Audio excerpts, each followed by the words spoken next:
Chapter 2770. Wang He glanced at the card and nodded. There was only Mr. Mo and his phone number. There was no other information. Mr. Chen, when can you send Xiao He abroad? Anytime. Of course, if there was a need, he could buy a ticket to Los Angeles for her now. She's alone. I'm worried. Chen Zhao couldn't help but suspect that Wang He and Xiao He had some sort of relationship beyond work. Then wait for 2 days. Come with me on the flight I booked, Chen Zhao said. Since he'd agreed to help, he'd do it to the end. Chen Zhao's flight wasn't small. One more person wouldn't make a difference. If it's convenient, please bring Xiao He with you. Sure. Come to my hotel at 10 in the morning the day after tomorrow. Can I trouble you to take care of Xiao He for the next 2 days? Sure. Chen Zhao nodded. If there's nothing else, I'll take Xiao He back first. Xiao He, don't cause trouble for Mr. Chen. I know. Xiao He was still introverted. She'd also learned some things about Chen Zhao from Wang He. She felt that Chen Zhao was probably in the underworld. He was doing illegal things abroad. So, she couldn't help but be a bit reserved when facing Chen Zhao. Xiao He followed Chen Zhao out of the hospital. The two basically didn't communicate at all. Xiao He feared Chen Zhao like a tiger. Chen Zhao wasn't interested in Xiao He either. So, the two only responded with silence. After arriving at the hotel, Chen Zhao booked a suite for Xiao He. Then there was nothing else. They were all adults. Chen Zhao couldn't take care of her all day. As long as she stayed in the hotel, Chen Zhao would be able to rush over immediately if someone caused trouble for her. Plus, Chen Zhao wasn't the only one staying in the hotel. Baifla was right next to Chen Zhao. The two would meet and chat when they had nothing to do. They'd basically booked the entire hotel. Chen Zhao booked an entire floor. Because Baifla had brought a lot of people, he booked 2 more floors. Right now, Chen Zhao and Baifla were lying on a deck chair beside the pool on the rooftop. They were sunbathing and drinking. Chen Zhao, do you remember Udal Loken we met in Istanbul? Yes. Why? He's doing something again. I think I know his goal. What is his purpose? Shiva's third eye. That's Shiva's godly authority.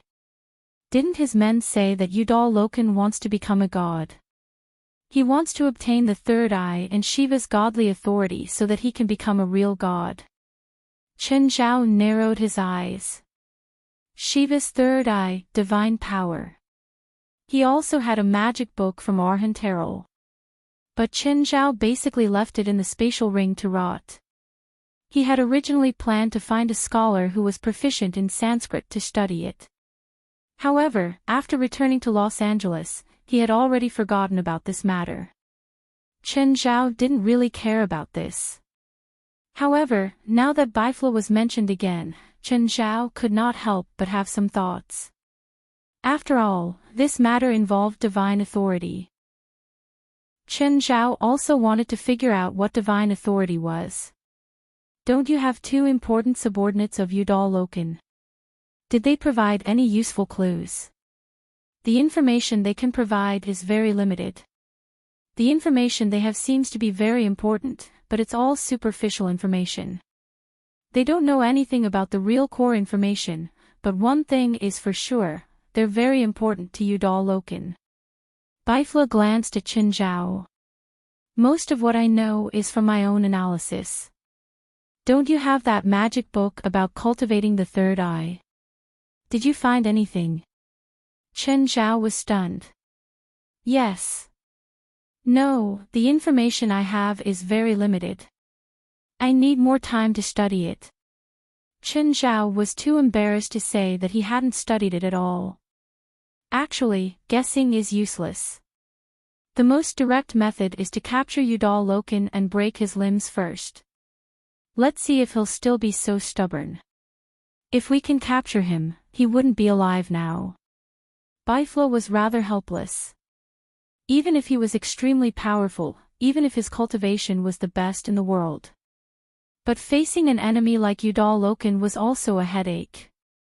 There was no doubt about Udal Loken's strength. Most importantly, this kind of person's actions were still unpredictable. He had to be extremely careful in all his actions. It was difficult to find any traces. This was even more difficult to deal with.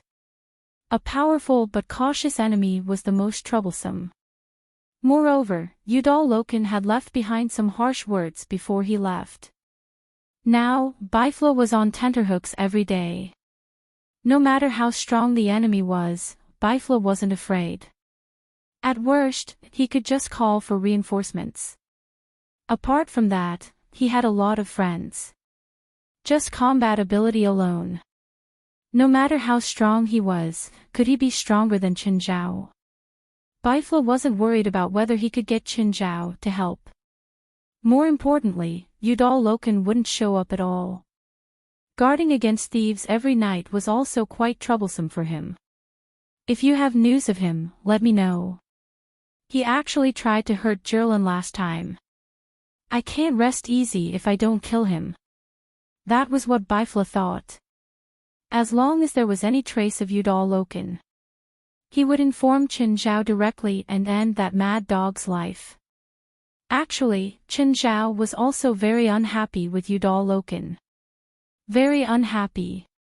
Just then, Biflo's mind wandered. Then he said, "You know the girl on the 20th floor, right?" "Yes." "Why?"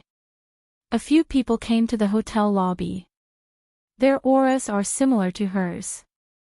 They should be from the same place." With Biflo's reminder, Chen Zhao also released his little world senses.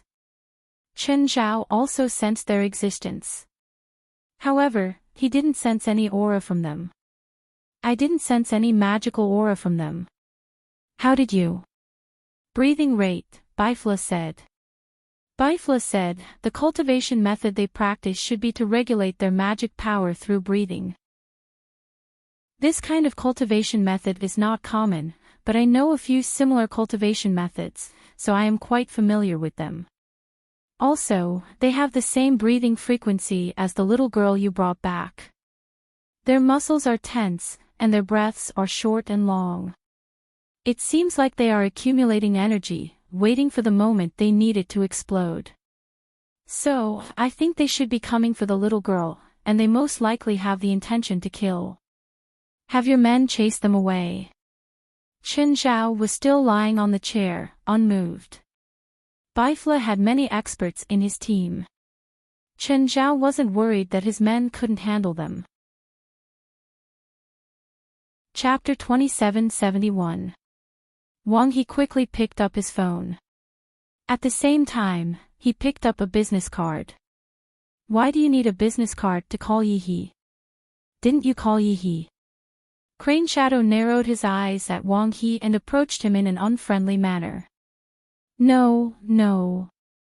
Wang He was trembling in fear. He kept waving his hands and explaining, "I hired a bodyguard company to protect her. Even if I wanted to contact Xiao He now, I would need to go through the bodyguard company." Crane Shadow pondered for a moment.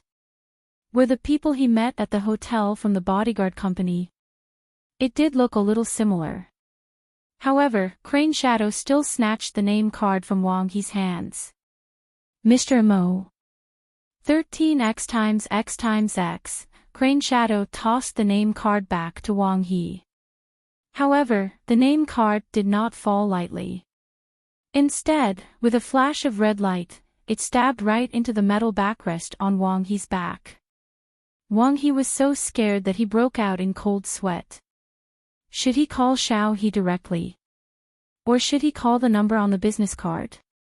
Chen Zhao said that the owner of the number on the card was a professional. But no matter how professional he was, he probably wouldn't be able to deal with these people, right?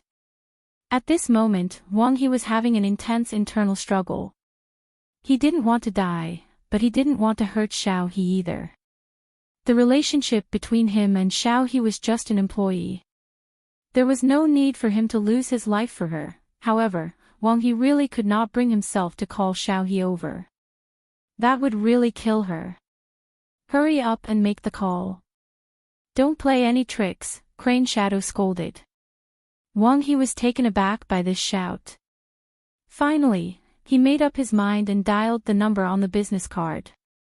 Hopefully, this Mr. Mo would have some ability. At the very least, he should be a little smarter. Hello, is this Mr. Mo from the security company? I am. Who is it? I'm Wang He, who Mr. Chen introduced. Have you forgotten that I asked you to protect Xiao He? I have something to discuss with Xiao He. Is it convenient for you to ask her to come here? Is it urgent? Yes, very urgent. Okay, I got it. Is it the same place? Yes, it's in the special ward on the 9th floor of Beigang Private Hospital. I'll bring Xiao He over in an hour. Wang He heaved a long sigh of relief. Fortunately, although he didn't know how capable this Mr. Mo was, he was still a good person. But he still had his standards. At least he was witty enough. He had only said a few simple words. The other party had already understood his intentions. It would be best if the other party called the police. Otherwise, he would have to find enough people to save him. After all, he wasn't facing a Saising fan this time. It was a type of person that shouldn't exist. Crane Shadow was quite satisfied with Wang He's performance. At this moment, Wang He was feeling uneasy. He was just afraid that Mr. Mo was a hothead. Time was ticking away. Wang He kept looking at the time. On the other hand, Crane Shadow was much calmer. All he needed to do was keep an eye on Wang He so that he would not have the chance to call the police or leak out any information. As for the walkway outside, it had already been cleaned up. The nurse on duty had also been knocked out. Therefore, Crane Shadow was not worried that something would go wrong here. At this moment, the sound of footsteps came from outside. The footsteps sounded especially loud in the empty and silent corridor. Both Wang He and Crane Shadow frowned. At this moment, Wang He heard another person's voice coming from outside the door. Who are you? Pudong. It was the sound of a man falling to the ground. The relaxed Crane Shadow immediately stood up. At this time, the footsteps had arrived outside the ward. The door of the ward was slowly pushed open. Crane Shadow turned around and jumped next to Wang He's bed, reaching out to grab Wang He's neck. At the same time, he looked at the person standing outside the ward cautiously. Wang He was startled. He did not understand why Crane Shadow had such a big reaction. A stranger was standing outside the door. Is this Mr. Wang He? Wang He's neck was being strangled, so he could only look at the stranger outside the door with a bitter smile.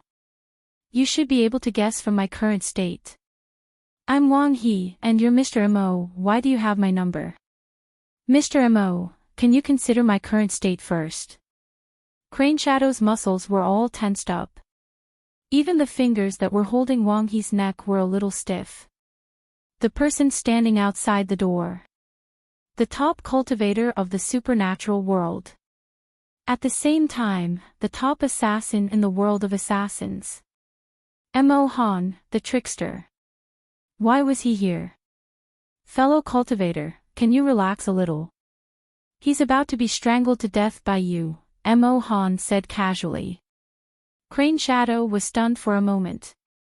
He could not help but relax his grip. But just as he was about to loosen up, a strong sense of danger came from behind him. Crane Shadow suddenly swung his arm behind him. However, he saw a black shadow coming at him. Crane Shadow immediately felt that he was no match for it. Phantom Flash. Crane Shadow's figure flashed, dodging the black shadow's surprise attack. Wang He was stunned. He clearly saw the black shadow that attacked Crane Shadow from behind. It was Mo Han. But wasn't he at the door? Could they be twins? However, when he turned his gaze to the door, he saw that Imo Han's body was quickly turning into gravel. Crane Shadow had already retreated 3 meters away. Fortunately, this was a special ward, and there was enough room for him to dodge. Otherwise, that attack just now would have taken his life. Imo Han clenched his fists in disappointment. Very few people can dodge my first attack. That attack just now was at least 60% of his strength. Most of the time, he only needed to use 60% of his strength. Chapter 2772. When Crane Shadow retreated with his back facing the door, the cold hand suddenly reached out from the back of his neck. And Imo Han, who was in front of him, once again turned into dust. Didn't you change your profession? Crane Shadow's scalp went numb. He finally felt how terrifying a top assassin could be. Sorry, it's a habit. Then, Crane Shadow felt his vision go black. Then, there was nothing. Imo Han clapped his hands and looked at Wang He. At the moment, Wang He only felt that Imo Han was scarier than Crane Shadow. Imo Han's murderous behavior was challenging his bottom line. Tell me about your current situation, Imo Han said. Excuse me, Mr. Imo. You and Mr. Chen are my boss, Imo Han said calmly. Wang He did not know what to feel at the moment. Mr. Chen was even involved in the spiritual world. It seemed that he was more powerful than he had imagined. However, this made Wang He even more cautious. He must not offend him. The situation is like this. Wang He explained his situation and the situation to Imo Han in detail. It's not a big problem. Judging from the opponent's skills, he's not very powerful. The problem is that his identity is unknown. Mr. Imo, do you accept the protection job? Yes. You want to hire me? Imo Han had opened a security company according to Qin Zhao's request. Although it was a company, he was actually a general without an army. No security job could be assigned to him. Instead, some previous employers contacted him. However, Imo Han did not want to do his old job anymore. It was not that he was tired of being an assassin. It was just that Qin Zhao was a huge mountain above his head. He did not dare to have any other thoughts. But now that Wang He was willing to hire him, he was more than happy to accept the job. How much do you charge? It depends on whether you hire me long-term or short-term. How about long-term? How about short-term? In the long term, 1 million RMB per quarter, which means 4 million RMB per year. In addition to providing you with security services, I'll also give you some professional guidance. After all, I used to be an assassin. I'm very professional in this aspect. If it's short-term, the minimum charge is 1 million.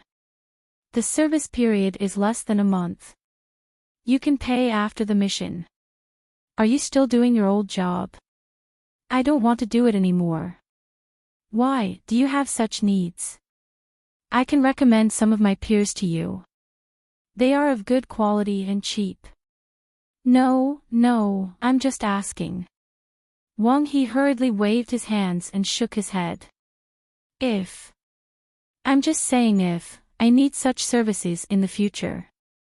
I'm just assuming, you know. I understand. Then we'll talk about it when you really need it. Will others find out about this? For example, Mr. Chen. I won't take the initiative to report it to him, but he will definitely know. Imo Han replied indifferently, in principle, I'm still his subordinate. If he needs to know, I won't hide it from him. Is it possible to not tell anyone? It's a private deal. No, absolutely not. I'm loyal to Mr. Chen. I would never do anything to go against him. Wang He's words immediately aroused Imo Han's vigilance. Could it be that this kid was sent by Chen Zhao to probe him? No matter what Imo Han was thinking at this moment. In any case, he would not reveal his inner thoughts. What a joke. If she said something inappropriate and Chen Zhao heard it, he would definitely be punished. How was he going to explain himself? Say that it was a lie. Would Chen Zhao give him a chance to explain? Of course, it didn't matter if Wang He really had such needs. It was obviously impossible for them to continue discussing this topic during their first meeting. What followed was an in-depth discussion about employment. Wang He was quite wealthy. Mo Han's pay was quite high. But it was still within his acceptable range. Plus, he had the protection of a top-notch expert like Mo Han. He felt that his life was greatly protected. Of course, Mo Han was an assassin, after all. But Wang He had no other choice now. Do we still need to sign a contract or something? Mo Han rolled his eyes. Are you kidding me? If you break the contract, do you think I'll take the contract and sue you? No, I'll only hang your head in the city center while you sleep.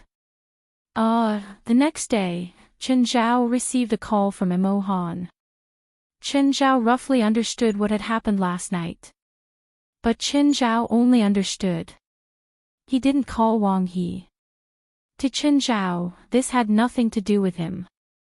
The only thing he needed to do was to send Xiao He abroad safely. In the next 2 days, Chen Zhao spent most of his time discussing with Bifla. During this time, the 23rd Blood Mary also came to find Chen Zhao and Bifla once. Today, it was time for Chen Zhao to go home.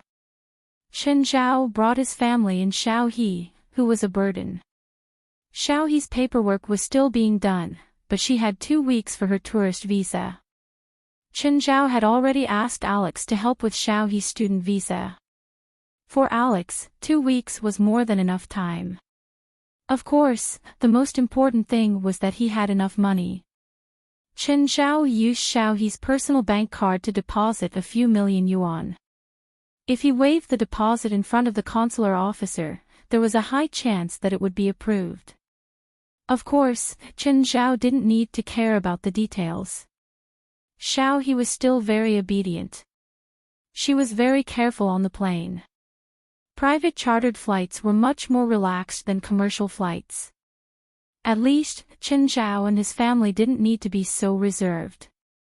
20 hours later, the plane landed on the runway of the airport in Los Angeles.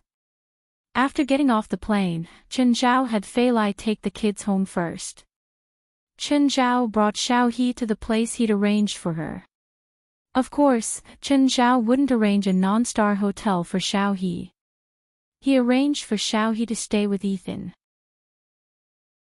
First, Chen Zhao knew Ethan very well. Li Qing was there too. If something really happened, Li Qing could also protect Xiao He. Mr. Chen, where are we going now? To the hotel, Chen Zhao said. That hotel is owned by an old friend of mine, so I don't have to worry too much. At the end of February in Los Angeles, it was already a little hot, and the air was a little hot. Ethan was lying on the counter, fast asleep. Just then, he heard an ear-piercing sound. Ethan opened his eyes abruptly and saw the annoying face. Fuck. The two always greeted each other so tacitly. Why are you here? Ethan looked at Xiao He, who was behind Chen Zhao. Who is she? Is she your little lover? Fei Lai's so pretty. You shouldn't do this. Chen Zhao rolled his eyes. My friend in China asked me to take care of her. She'll be staying here for a while, maybe a very long time. Chapter 2773. Mr. Chen, you're here. Li Qing had just finished cleaning the room upstairs. Seeing Chen Zhao, she immediately came over to greet him. Auntie Li, Chen Zhao nodded with a smile. Just then, 2 hooligans came in from outside the hotel. Chen Zhao and Ethan were quite observant. They knew that they weren't just gangsters. They were probably gang members. "Who's in charge here?" one of the gangsters yelled. Seeing this, Li Qing didn't talk to the gangsters. Instead, she pulled Xiao He. "Little girl, come with me. I'll show you your room." Ethan and Chen Zhao were enough. She didn't need to do anything. Oh. Okay. Xiao He glanced at them worriedly. Chen Zhao and Ethan didn't care either. Ethan could be considered a veteran in this field. He'd seen this many times. "Hey, brats, this isn't a place you should be. Old thing, do you know who we are?" A minute later, Chen Zhao and Ethan each picked up a gangster with a swollen face and threw him out the door. "Ethan, why would these pieces of trash come to your hotel to cause trouble?" Ethan was quite famous in the area. He'd been a soldier and a street thug. Although he'd escaped unscathed, everyone in the area was famous. Basically, both the legal and illegal sides knew Ethan. Even gangsters wouldn't cause trouble at his place. This was why Chen Zhao found it strange that there were two ignorant gangsters here. Even if they were members of a gang nearby, the old man would usually explain to them when they joined a gang. He would tell them who they could and couldn't offend, where they could and couldn't go. Ethan's appearance alone was enough to tell that he shouldn't be offended. In the early years, anyone who came here to cause trouble would basically end up in the hospital. In recent years, he'd been much more restrained. Nevertheless, he couldn't avoid a beating. Moreover, Ethan had a lot of connections. From the local police officers to the street peddlers and pawns, he knew all of them by name. In this area, everyone would give Ethan some face. That was why Chen Zhao found it strange that some idiot would come here to cause trouble. Recently, the gangs in this area haven't been peaceful. It seems like the original gang has disbanded, and now a new gang has taken over this area. Some time ago, some people came to my hotel to harass the guests, trying to sell JNs and DPs to my guests. There were even some foreign guests who were scammed by the casino and left penniless. After I found out, I chased those people away, and then the gang members came to my place one after another to cause trouble, Ethan said helplessly. Although he had a lot of connections, there were some things that couldn't be solved by relying on connections. The original gang disbanded. Chen Zhao was a bit surprised. He did know the original gang in this area. It was originally a subordinate gang of Marguerite's gang. Because of Chen Zhao, the gang's actions in this area had always been rather conservative. Basically, the gang's business was to open some underground casinos. At the same time, there are also some controlled trade in firearms. Even prostitutes were not within their scope of business. But according to Ethan, the new gang seemed to have left its original scope of business. More accurately, it had expanded its scope of business. Chen Zhao knew what Marguerite's true source of income was. That was why he rarely touched certain things. More accurately, he didn't need these things to earn money. For example, the businesses he opened in some controlled areas were mostly to control gang members, not to earn money. Another example was that he controlled some prostitutes. Rather than saying that he controlled them, it would be more accurate to say that they were under his control. This was also a tacit agreement between Marguerite and the local LA police. While Marguerite controlled the local gangs in LA, he also reduced the number of public vicious cases. It was a mutually beneficial deal. It couldn't be seen, but it was beneficial for both sides. But now, there was a problem with the situation in this area. The gangs were no longer reducing the number of vicious cases. Instead, they were creating vicious cases. For example, setting up traps for foreign tourists and badger games were already very serious cases. Another example was entering some public places, such as hotels, to sell contraband. This was putting things that couldn't see the light on the table. At the same time, it meant that the situation Marguerite had painstakingly built up would be destroyed. Once the tacit agreement between him and the police was broken, they would have to fight each other. Chen Zhao didn't understand why Marguerite would do this. Or rather, Ethan, did something happen to Marguerite? Chen Zhao asked. Ethan knew Marguerite too.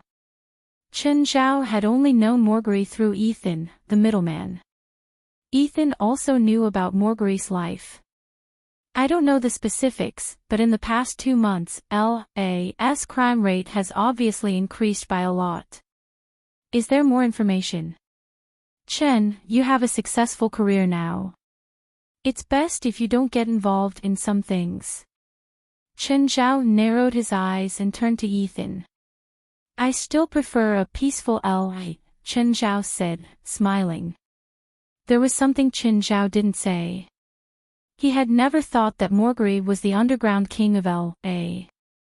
He was the real underground king. Chen Zhao had always thought that LA was his territory. Marguerite wasn't. No one else was. Ethan was silent for a while. Looking at Chen Zhao, he said, there's a gun shop owner on Ami Street. He should be able to give you some information. Thank you, Chen Zhao said, smiling. Ethan looked at Chen Zhao and said seriously, if you can really do it, then let L return to its former peace. Oh, help me take care of that girl. She's in some trouble in China too. Chen Zhao stood up. I'll go tell Auntie Li, as long as she's not your little lover, it's fine. With me here, no one will threaten her safety. Chen Zhao found Li Qing. Auntie Li, I have something to tell you. It's about Joeynan. Li Qing keenly sensed what Chen Zhao was going to say. I destroyed your nephew. Not only his cultivation, but everything below his neck is also out of balance. I'm not surprised. Li Qing's reaction was very calm, as if he had expected it. Their family is such extreme people. Why do you think I left the country? It wasn't because the people of the Mao Shan sect were after me. It was their family. They wanted to get the books of the Qingyi sect from me. They didn't care about family at all. Chapter 2774. Auntie Li, they're at least your relatives, right? I'm just an outsider. You don't seem to be very careful about giving me the Qingyi sect's books. Li Qing smiled. In her eyes, Chen Zhao was different from her relatives. Her relatives would only kick her when she was down. Chen Zhao and Ethan, on the other hand, had helped her in her most difficult time.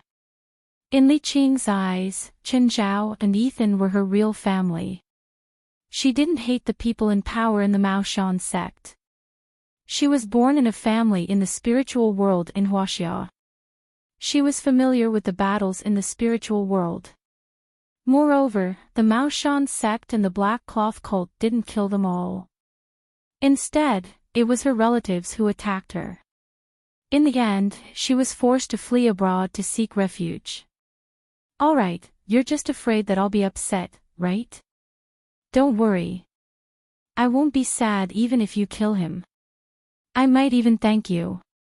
Chen Zhao heaved a sigh of relief. He still cared about Li Qing's opinion. After all, he'd made her nephew half dead. Oh, that girl is also a fellow cultivator, right? Auntie Li, you can tell. That's weird. All of them. Why can't I tell? Her breathing technique is quite advanced. She's like the Huaxia clan. You're saying she's from the Huaxia clan? Probably, Li Qing said. She's quite talented. She's probably a talent. Why, does your supernatural organization plan to recruit her? She was the young mistress of the Huaxia clan that West wanted him to save. Chen Zhao didn't think that he'd found the right person by a fluke. I'll get someone to come and talk to her tomorrow, Chen Zhao said. She's related to the supernatural organization. It's a fluke this time. Oh, I brought this from China. It's for you, Auntie Li. Chen Zhao took out a gift box. Look at you. You brought something from so far away. Li Qing didn't reject it. Chen Zhao's sincerity was enough for her. Also, with her understanding of Chen Zhao, he wouldn't give anything too expensive. When he got home, he heard Portia yelling inside. Seeing Chen Zhao come in, Portia rushed to him. Boss, who did you invite? We went out for 20 days, but when we came back, the house wasn't messed up at all. Princess and the others didn't destroy anything either. What's so strange about that? The princess and the others have always been very obedient. Chen Zhao rolled his eyes and kissed Fei Lai. Okay, you and Refra haven't been home for a long time. Go back too. I'll give you a day off tomorrow. Boss, one day is not enough. No, it's enough. If you don't want to be behind on your credit card this month, you shouldn't have asked for so many days off. Credit cards were Portia's eternal pain. Don't worry, I have Refra. She will lend me money. Zevra, who was busy taking things out of her suitcase, raised her head and said, There's interest. Don't all of you have any sympathy? Hee hee, everyone chuckled. Giving you sympathy is worse than feeding it to a dog. Boss, where is this thing? It's mine. Celestial Master Zhang gave it to me. Fei Lai immediately went up and took the incense burner from Zevra's hands. Then she started chanting to herself, Guide with the wind, believe against the wind, say goodbye to each other. Chen Zhao pursed his lips. Something from old Zhang might have some tricks up its sleeve. It's better to throw it away. Chen Zhao couldn't understand Fei Lai's Taoist mantra. But Zevra understood. Boss, Fei Lai's incense burner is a Taoist long chant burner.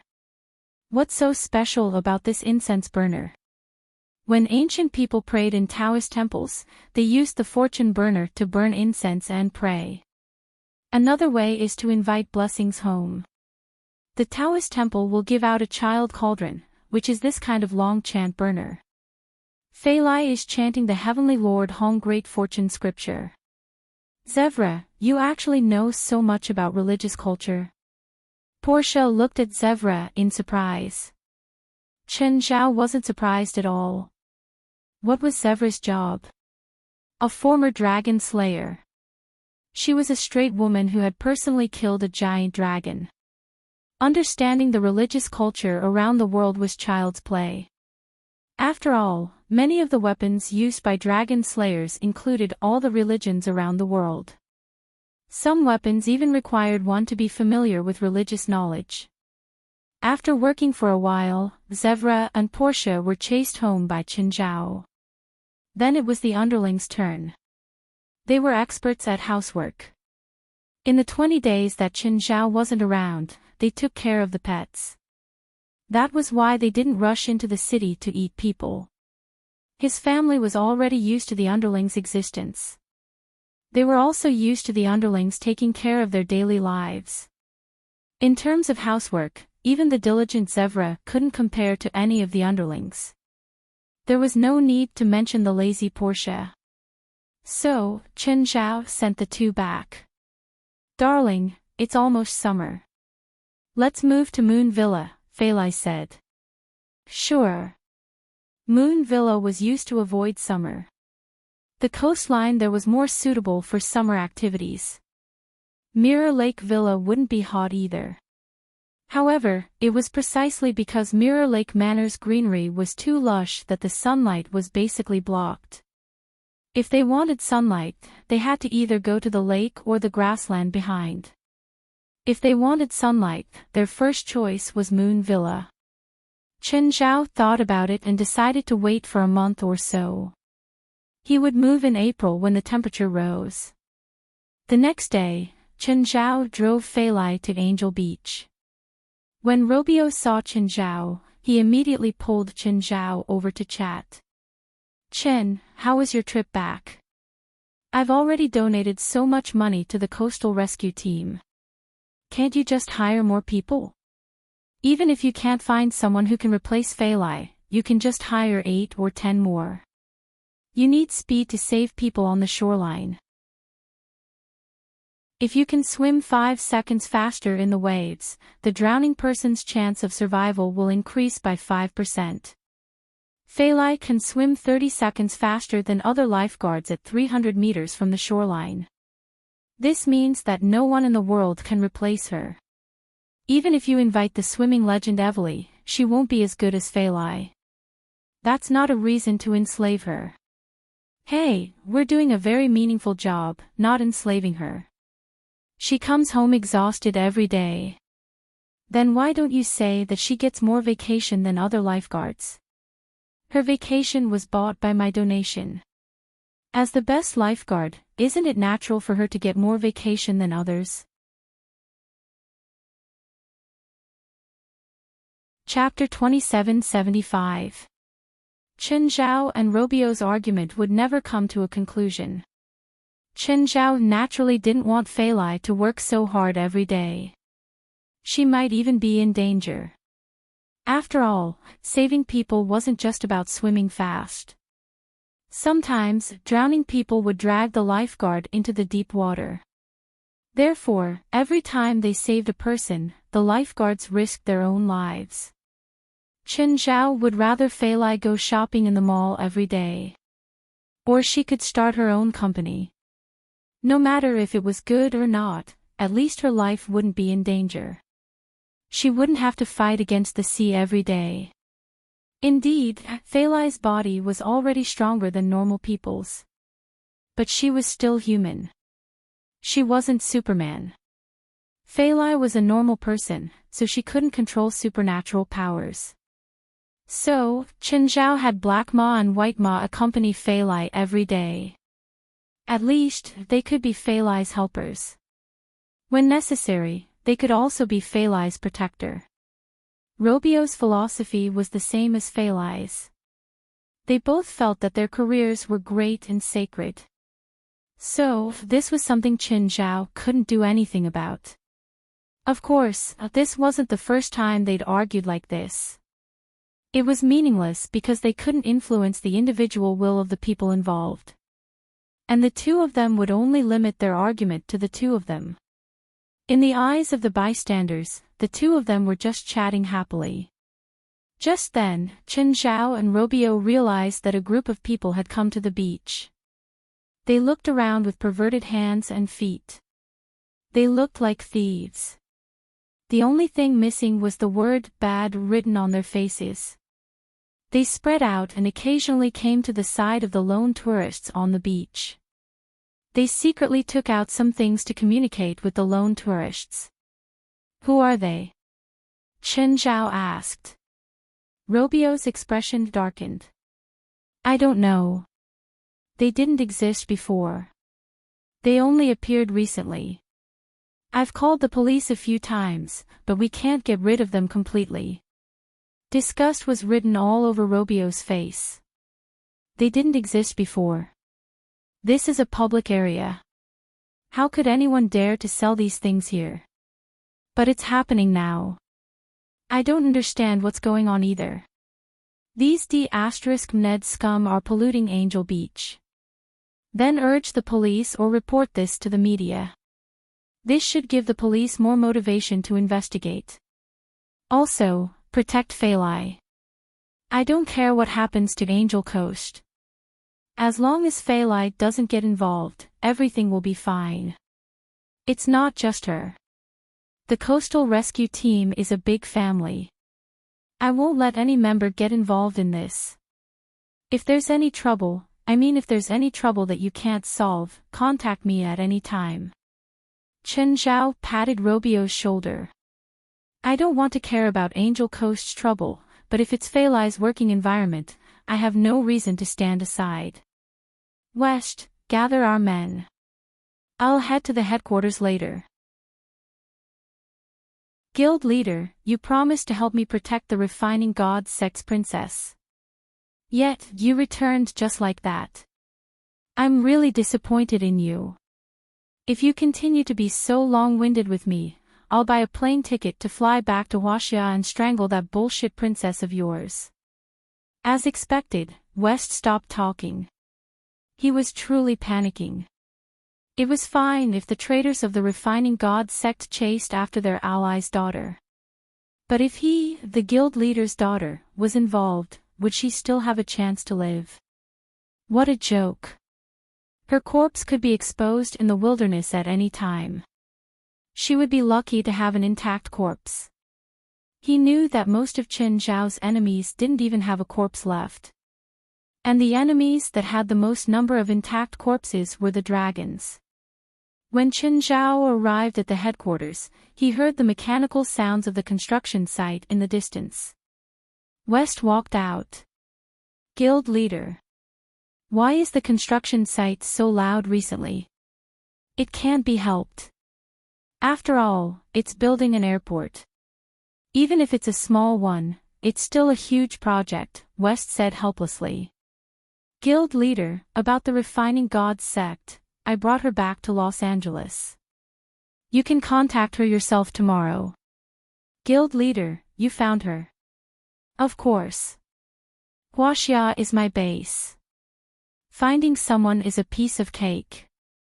Chen Zhao was too embarrassed to say that he'd just met the person by chance. West was overjoyed. He didn't think that Chen Zhao would really find her and bring her to Los Angeles. How many people are here? Nagasaka Reiko went back to Japan for New Year. She's not back yet, but the others are already here. Chen Zhao knew that Nagasaka Reiko had gone back to Japan. He'd approved it too. Okay, that's it. I need to ask about something. When Chen Zhao arrived at the conference room, he first had someone set up a soundproof barrier. He wasn't afraid that their conversation would be leaked. He just didn't want to be disturbed by the noise of the construction machines nearby. Do any of you have any news about the recent abnormal gang activity in LA? Chen Zhao asked directly. What?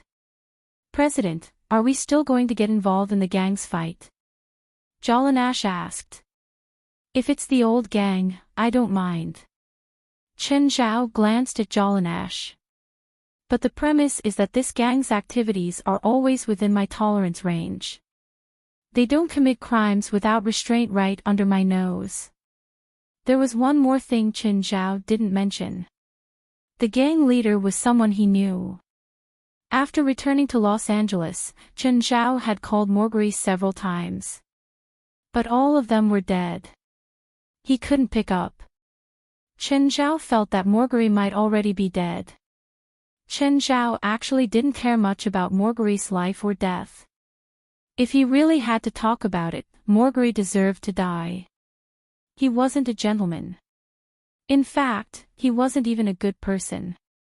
As a gang member, if he killed someone today, someone else would kill him the next day. Wasn't that natural? Chen Zhao had never thought about helping him take revenge. Right now, Chen Zhao just wanted to drag out the body of the bastard who'd made LA such a mess. As for whether LA could return to peace after he was dead, Chen Zhao never doubted that. There were always people who thought that there was white and black in the world. That was pure nonsense. Why could China maintain good law and order? Why can't it be done in the US? As a Chinese, Chen Zhao felt that as long as he was determined, law and order wouldn't be a problem. If killing one bastard wasn't enough, he would kill 10. If 10 wasn't enough, he would kill 100. He would kill until rivers of blood flowed and people panicked. He didn't believe that there would be any stupid thoughts of mixing black and white. Chapter 2776. I have some information on hand, Ruan Faxben said. He had the most connections among the members of the supernatural organization. After all, he was an alchemist, and many alchemy materials had to be purchased through special channels. Therefore, He had contact with people from all walks of life. "Tell me, what information do you have?" "When I went to the alchemy shop I was familiar with to buy materials, the shop owner told me that the Wild Boar King, the ruler of the underground world in Los Angeles, was going to make a big move recently, and some supplies might be out of stock, so he asked me to buy more. I didn't take it to heart, but in 10 days, the Wild Boar King suddenly disappeared. Then, a few foreign gangs began to fight in Los Angeles. Just half a month ago, the dispute suddenly stopped. Dozens of people died, and the England gang from Ohio won. The England gang belongs to the most radical faction in the underworld. They advocate using chaos to gain benefits. The Wild Boar King also provides alchemy materials. Chen Zhao was surprised. In fact, most of the alchemy materials are on the list of prohibited items, and those gangs don't know the actual use of these prohibited items. They only think that it's profitable, so they transport and take the underground route. You said that the Wild Boar King is going to make a big move. What's the big move? I don't know about that. Maybe it's to expand their territory, or maybe it's to do some big business. Anyway, these gangsters can't do anything big. It's not like they're going to steal S-class nuclear warheads. After all, Ruan Faxi was not a gangster. Most of what he knew came from his contacts in the spiritual world. However, the spiritual world and the gangs were two worlds that did not have much interaction. Therefore, the information that Ruan Faxi could provide was very limited. Chen Zhao had hoped to get enough information from the supernatural organization. Unfortunately, the supernatural organization belonged to the supernatural world. Almost no one paid attention to the gang's movements. Come to think of it, no matter what happened to the gangs in Los Angeles, no matter how chaotic the situation outside was, it had no effect on them. Even if those gangs appeared in front of them, they wouldn't be able to escape. They also had the ability to protect themselves. No, not the ability to protect himself. It was the ability to blast the people on the other side into dregs. Chen Zhao looked at West. West, if I start a massacre on the Black Gang, will there be any trouble? People can go missing, but not rivers of blood, West explained briefly.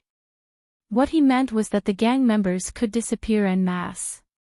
But he couldn't allow someone to discover dozens or even more corpses one morning. There was a world of difference between the two. Guild leader, I can help you in this regard, Harold said calmly. Most of Helitha's opponents belonged to the category of people who did not even have a corpse left. They were definitely missing persons cases. Of course, apart from the fact that there were no corpses left, she also had a hobby of collecting corpses. Whether it was a complete corpse or a skeleton, she was happy to add it to her collection. If there is a need in this area, I will call you. Chen Zhao was more than willing to turn everything into dust himself instead of adding items to Helis' collection. After all, there were times when Horace did not have enough space in the dead soul space. She would always use certain places as temporary warehouses. For example, the HQ's food freezer or material warehouse. Anyway, it would definitely be a place that people didn't like. Guild leader, Jalanash said proudly. I've learned a few powerful spells recently. I can also help you solve your problem. Guild leader, I'm also good at killing people. If necessary, I can chop your enemies into pieces that can be flushed into the toilet, Dong Ye Tianqi said. In this meeting room, there were always violent people. What they were best at was the technology of destruction that surpassed human knowledge. This had nothing to do with their strength. For example, the powerful Norma. Her strength was considered one of the best. She was also good at killing people, but she could not destroy someone physically like the others. Up until now, Norma was still as pure as a little lamb. She was one of the few people who had not killed anyone yet. Guild leader, when are you going to clean up the asterisk's holes in Mountain Town? My uncle's restaurant has been harassed by a few groups of gangsters recently, Lind Beyonce said, gritting her teeth. If possible, I still want to solve the problem at the source. It's not good to have too many people die. Everyone glanced at Chen Zhao and then avoided his gaze, remaining silent. To them, Chen Zhao was the least qualified person to say something like that. Even the newest newcomer, Lind Beyonce, had witnessed Chen Zhao's bloody massacre. Fine, I just want to reduce the trouble as much as possible. Chen Zhao shrugged. Only then did everyone accept Chen Zhao's explanation. They all knew that Chen Zhao was afraid of trouble. West, find out how many gangs are in LA, their distribution, and the number of members. Oh, can we collect their assets for our expenses? Not under normal circumstances. What do you mean by normal circumstances? It's normal for people to find out. As long as they're not found out, it's fine. Then collect their boss's assets. I don't think anyone will object to us taxing the gangs. Just then, Aduz knocked on the meeting room door. Aduz came in with Felwood Sko. Boss, Mr. Felwood is here. Felwood, hello. Chen Zhao glanced at the people in the meeting room. Today's meeting is over. Let's end it here. Hello, Mr. Chen. Felwood Sko shook hands with Chen Zhao. Let's take a walk outside, Chen Zhao said. Okay. Chen Zhao and Felwood Sko went to the artificial lake beside the headquarters. Felwood, how's the progress at the airport? It's going well, but it's a bit noisy. Mr. Chen, is it affecting your company's work? It's all right. It's a bit noisy, but the headquarters has soundproof glass, so it won't affect my employees' work. But it's best to control the dust. I'll try my best. It was troublesome to control the dust at the construction site and it would cost more. But as long as it was a request from Chen Zhao, Felwood Sko had to consider it carefully no matter how troublesome it was. Mr. Chen, have you booked your plane? I've been busy lately, so I haven't had time to book it. What, do you have any recommendations? I wouldn't dare to recommend anything, but I have a private gathering. 2 executives from the aircraft manufacturers will be attending. If you have time, I'd like to invite you.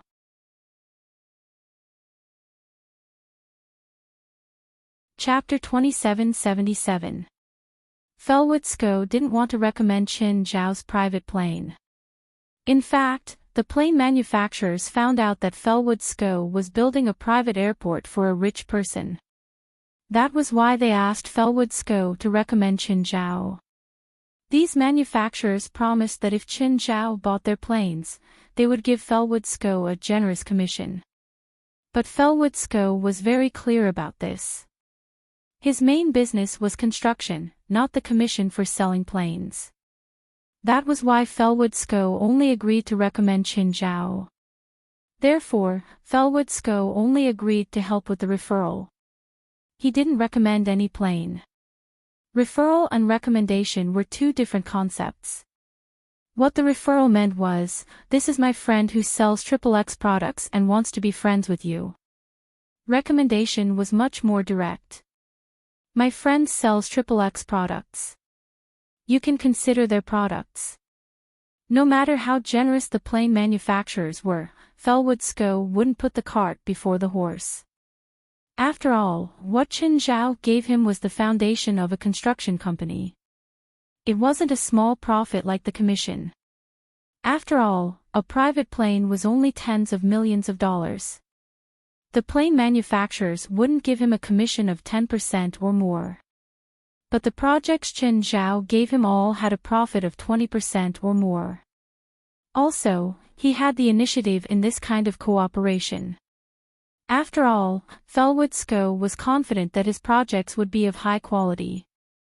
But the quality of the planes the plane manufacturers sold to Chen Zhao was controlled by someone else. What time? Tonight. If it's not convenient, Mr. Chen, we can reschedule. Tonight? Sure. Chen Zhao accepted the invitation. Although he didn't really like these gatherings. Still, he was very satisfied with the cooperation with Felwood Sco. So, he gave Felwood Sco some face. Chen Zhao chatted with Felwood Sco for a while longer. Felwood Sco promised to finish before the end of the year. Of course, if Chen Zhao needed to rush the deadline. He could also think of a way to build in stages and use a part of the airport first. This was all because he treated Chen Zhao differently. As long as Chen Zhao needed something, he could satisfy it. Felwood Sco was a busy man. Chen Zhao had things to do too. Then, Chen Zhao headed to the city. Ami Street.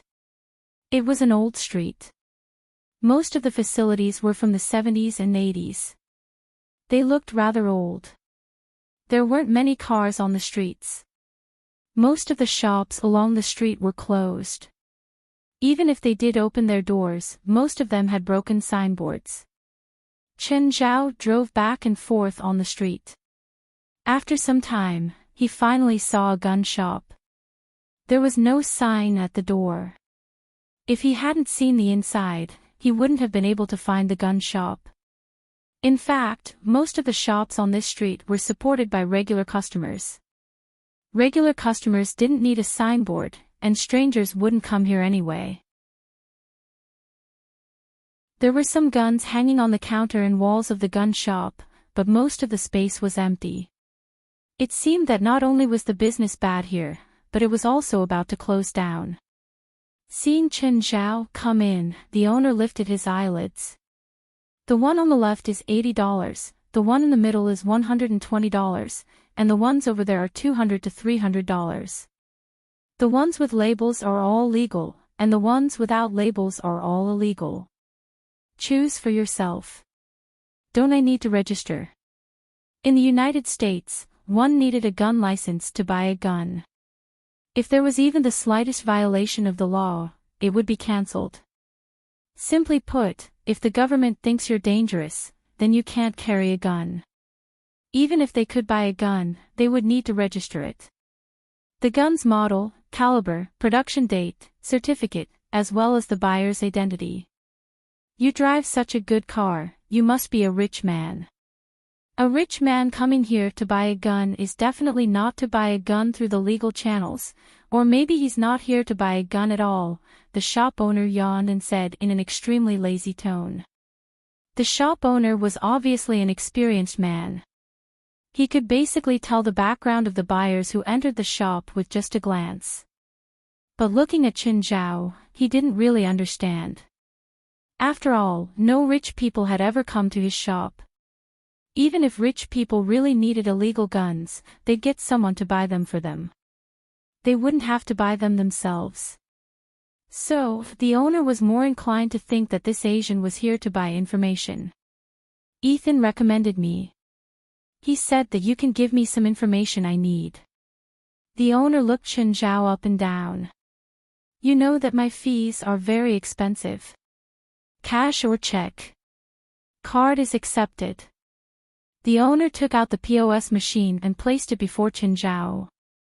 What information do you want? Is the wild boar king dead or alive? Chen Zhao asked. Are you his friend or enemy? Is there a difference? My fees are very fair. If you're his friend, it's very expensive. If you're his enemy, it's even more expensive. Ha! It's indeed very fair. We're friends, Chen Zhao said. I left L for more than 20 days. When I came back, I suddenly realized that L seems to have changed. I can't contact the wild boar king either. $100,000. The owner pushed the POS machine to Chen Zhao. Chen Zhao swiped his credit card on it. Dead. Chen Zhao's face darkened. Are you messing with me? I said that my fees for information are all public, the owner said nonchalantly. I didn't force you. Then what about his wild boar? The shop owner saw the POS machine being delivered to Qinzhao again. It's dead too. How? That boar has thick skin. It won't die so easily. Even a Terminator would be destroyed if it's being shot at by a dozen machine guns, let alone a pig. Qinzhao didn't know how he should accept this. Victoria was the name Marguerite had given it. But Qinzhao was the one who created it. Although Victoria didn't belong to Qinzhao. However, Qinzhao still had deep feelings for it. If only he could predict its current ending. Perhaps Qinzhao would take Victoria back. How did Marguerite die? Air crash. You're saying that the gangs in LA have the ability to cause a plane crash? Qinzhao didn't believe the shop owner. What a joke, causing an air crash was basically as difficult as starting a war.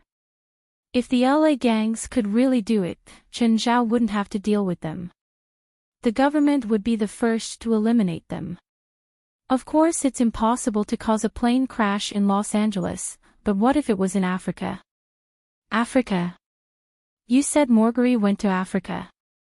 Marguerite received news that there was a diamond mine in Sierra Leone that was occupied by the rebels. The rebels did not intend to develop it. Instead, they sent out invitations to wealthy businessmen from all over the world to auction off the diamond mine. Marguerite was attracted there, and then a plane crash happened.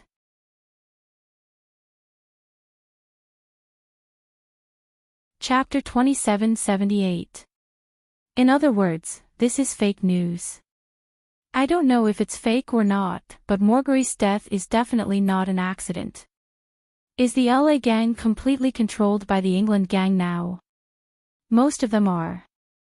There are still a few streets that aren't completely controlled, but the original rulers of those streets have already been defeated. They're not far from complete control. Give me the details of the England gang. This information is expensive, very expensive. How much? $1 million.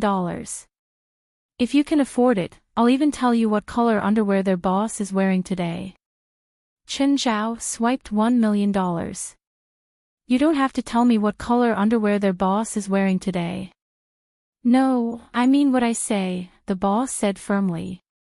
When can I get the information I want? It'll take some time.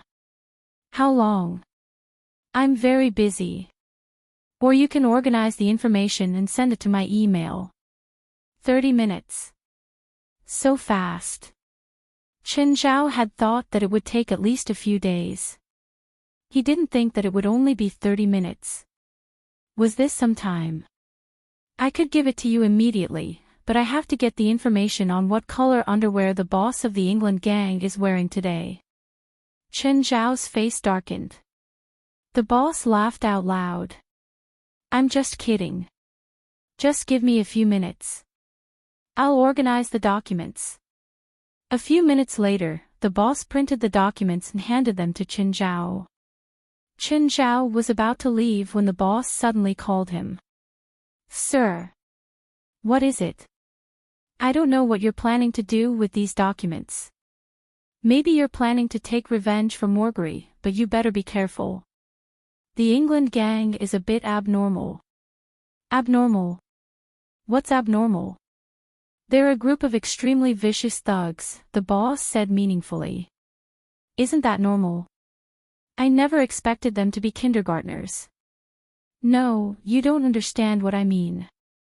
They are very good at killing, and they are very bloodthirsty. They are far more cruel than normal gangs. The shop owner looked at the calm Qinzhao and said, maybe you have some extraordinary ability, but you should still remember my words, especially the core members of the England gang. They have committed many terrible crimes in Ohio and the border cities of the Maple Leaf Kingdom. They have also been attacked by professional mercenaries, but in the end, they were unscathed. The mercenaries who attacked them have now disappeared. Thank you for your kind reminder. Smiling, Qinzhao walked out of the gun shop. The owner watched as Qinzhao left. That guy was too confident. Could it be that the other party really had something special about him? Or could it be that his information had slipped away? The shop owner typed Chen Zhao's name into his computer. Chen Zhao had never told him his name. But the signature on the credit card receipt was Boss. The shop owner had been seriously searching for information on Chen Zhao. Suddenly hearing the sound of Chen Zhao's return, he was startled. Why did you come back? Don't try to find my information, and don't keep it. After all, I already investigated you before buying information from you. You don't want me to spend $10 million to kill you and your family, right?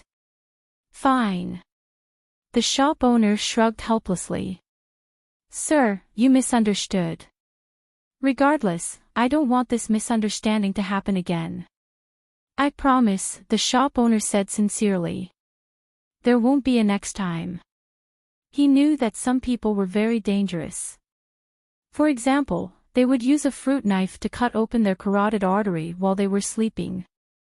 Or, they would use a lot of money to hire someone to cut open their carotid artery with a fruit knife, so much that even they would be tempted. Therefore, for the safety of his family, the shop owner decided to erase all evidence of Chen Zhao's visit. It's nice to talk to smart people. Goodbye. Goodbye, sir. The shop owner sent Chen Zhao to the car. Only when Chen Zhao's sports car left his sight did the shop owner's expression change. They didn't have to face bullets in their line of work. However, the danger was no less than the professions fighting on the front lines. There weren't many ways to reduce the danger. One of them was to put away one's curiosity. Curiosity would kill people like them. Don't investigate people you shouldn't investigate. You'd really die. The shop owner dared to sell information about the English gang. That was because most people in the underworld knew about the English gang. The most he could provide was more secretive information. So, even if the English gang was attacked, they wouldn't know who sold them. There were too many people in LA who had information about them and were selling them. The shop owner wasn't the first person to have information about the English gang. But people like Chen Zhao were different. That kind of extravagant style was indeed very charming when it came to paying the bill. However, if he paid the assassins, it wouldn't be so fun. Moreover, the shop owner didn't just feel that Chen Zhao was rich. He also sensed danger from Chen Zhao. In fact, during their entire conversation, the shop owner had been hiding one hand under the table. There was a rifle stuck under the table. Thankfully, the thing he was worried about didn't happen. After Chen Zhao returned home, he took out the information he'd bought. However, the first thing was what color underwear the boss of the English gang was wearing today. Chen Zhao thought for a long time. Should he hire someone to kill the shop owner? But after some thought, he decided not to. That bastard wasn't worth that much money. Milo Tanzik Williams, the boss of the English gang. He wasn't old, only 33 years old. But he'd controlled the English gang for a long time, 16 years. Since he was 17, he'd taken over the English gang from his father. In 16 years, he'd replaced all the elders from his father's era. More accurately, all the elders from his father's era had gone missing, including his father. Chen Zhao had to admit that Milo Tanzik Williams was really ruthless. He was even like this to his father. There was no direct evidence that he'd done it. But some things didn't need evidence. However, when Chen Zhao read the following content, his expression changed. There was indeed something wrong with the English gang.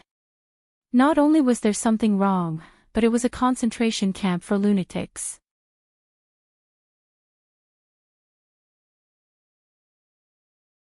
Chapter 2779. According to the report, there were 12 core members in the England gang. You didn't have to be good at fighting to become a core member. You didn't have to have many connections or be experienced. You didn't have to do anything.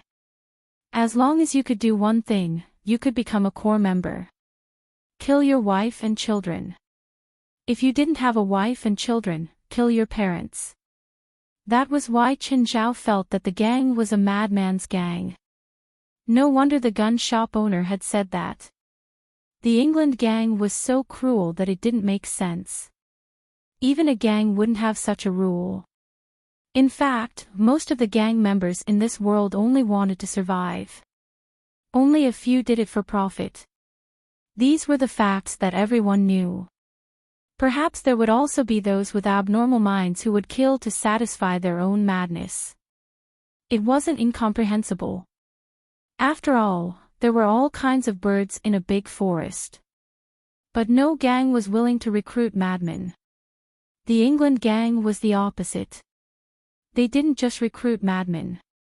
It looks more like a lunatic has taken control of the entire gang. In this world, there was only one reason for the existence of all the gangs, and that was profit. But Qin Zhao didn't think that killing indiscriminately, even killing one's family, wouldn't bring about profit. Other than proving that they were madmen, they wouldn't get anything. Were they going to use such crazy actions to scare their opponents? Qin Zhao felt that while they were madmen, they probably weren't idiots. After thinking for a while, Qin Zhao decided to show the report to West. This gang was clearly abnormal, very abnormal. Not long after sending it to West, West called back. "President, is this the England gang?" "Yes, you saw the report, right? What do you think?" "It's really a creepy gang. It's the scariest organization I've ever seen. It's even more evil and terrifying than some evil organizations in the spiritual world." "Do you think the England gang is related to some organization in the spiritual world? Or some shoemaker cult?" "It seems possible." Qin Zhao had wanted to go straight to the root of the gang and wipe it out. But now, he dispelled that idea. If it was just a personal hobby of the boss of the English gang, Qin Zhao didn't mind giving him a few more days to live. If they had other forces behind them, Qin Zhao wouldn't mind killing a few more. In any case, it would be a waste of food to leave such a thing in the human world. In the evening, Qin Zhao received another call from Felwood to confirm if Qin Zhao had left. Qin Zhao was quite serious about punctuality. Qin Zhao didn't like being late. He didn't like making people wait. When he arrived at Felwood Sko's villa, there were already many guests. Felwood Sko's house was not small either. He was a rich man himself. Moreover, in the past 2 years, his company's business had expanded and made a lot of money. "Welcome, Mr. Qin." "Thank you." Felwood held his wife's arm and introduced them to Qin Zhao. His wife, Ayuna Delia, looked to be about the same age as Felwood Sko. She was a gentle and dignified woman. Then, he entered the villa. Felwood introduced his 2 children to Qin Zhao. A 14-year-old boy and a 7-year-old girl. Felwood Sko had put a lot of effort into the party.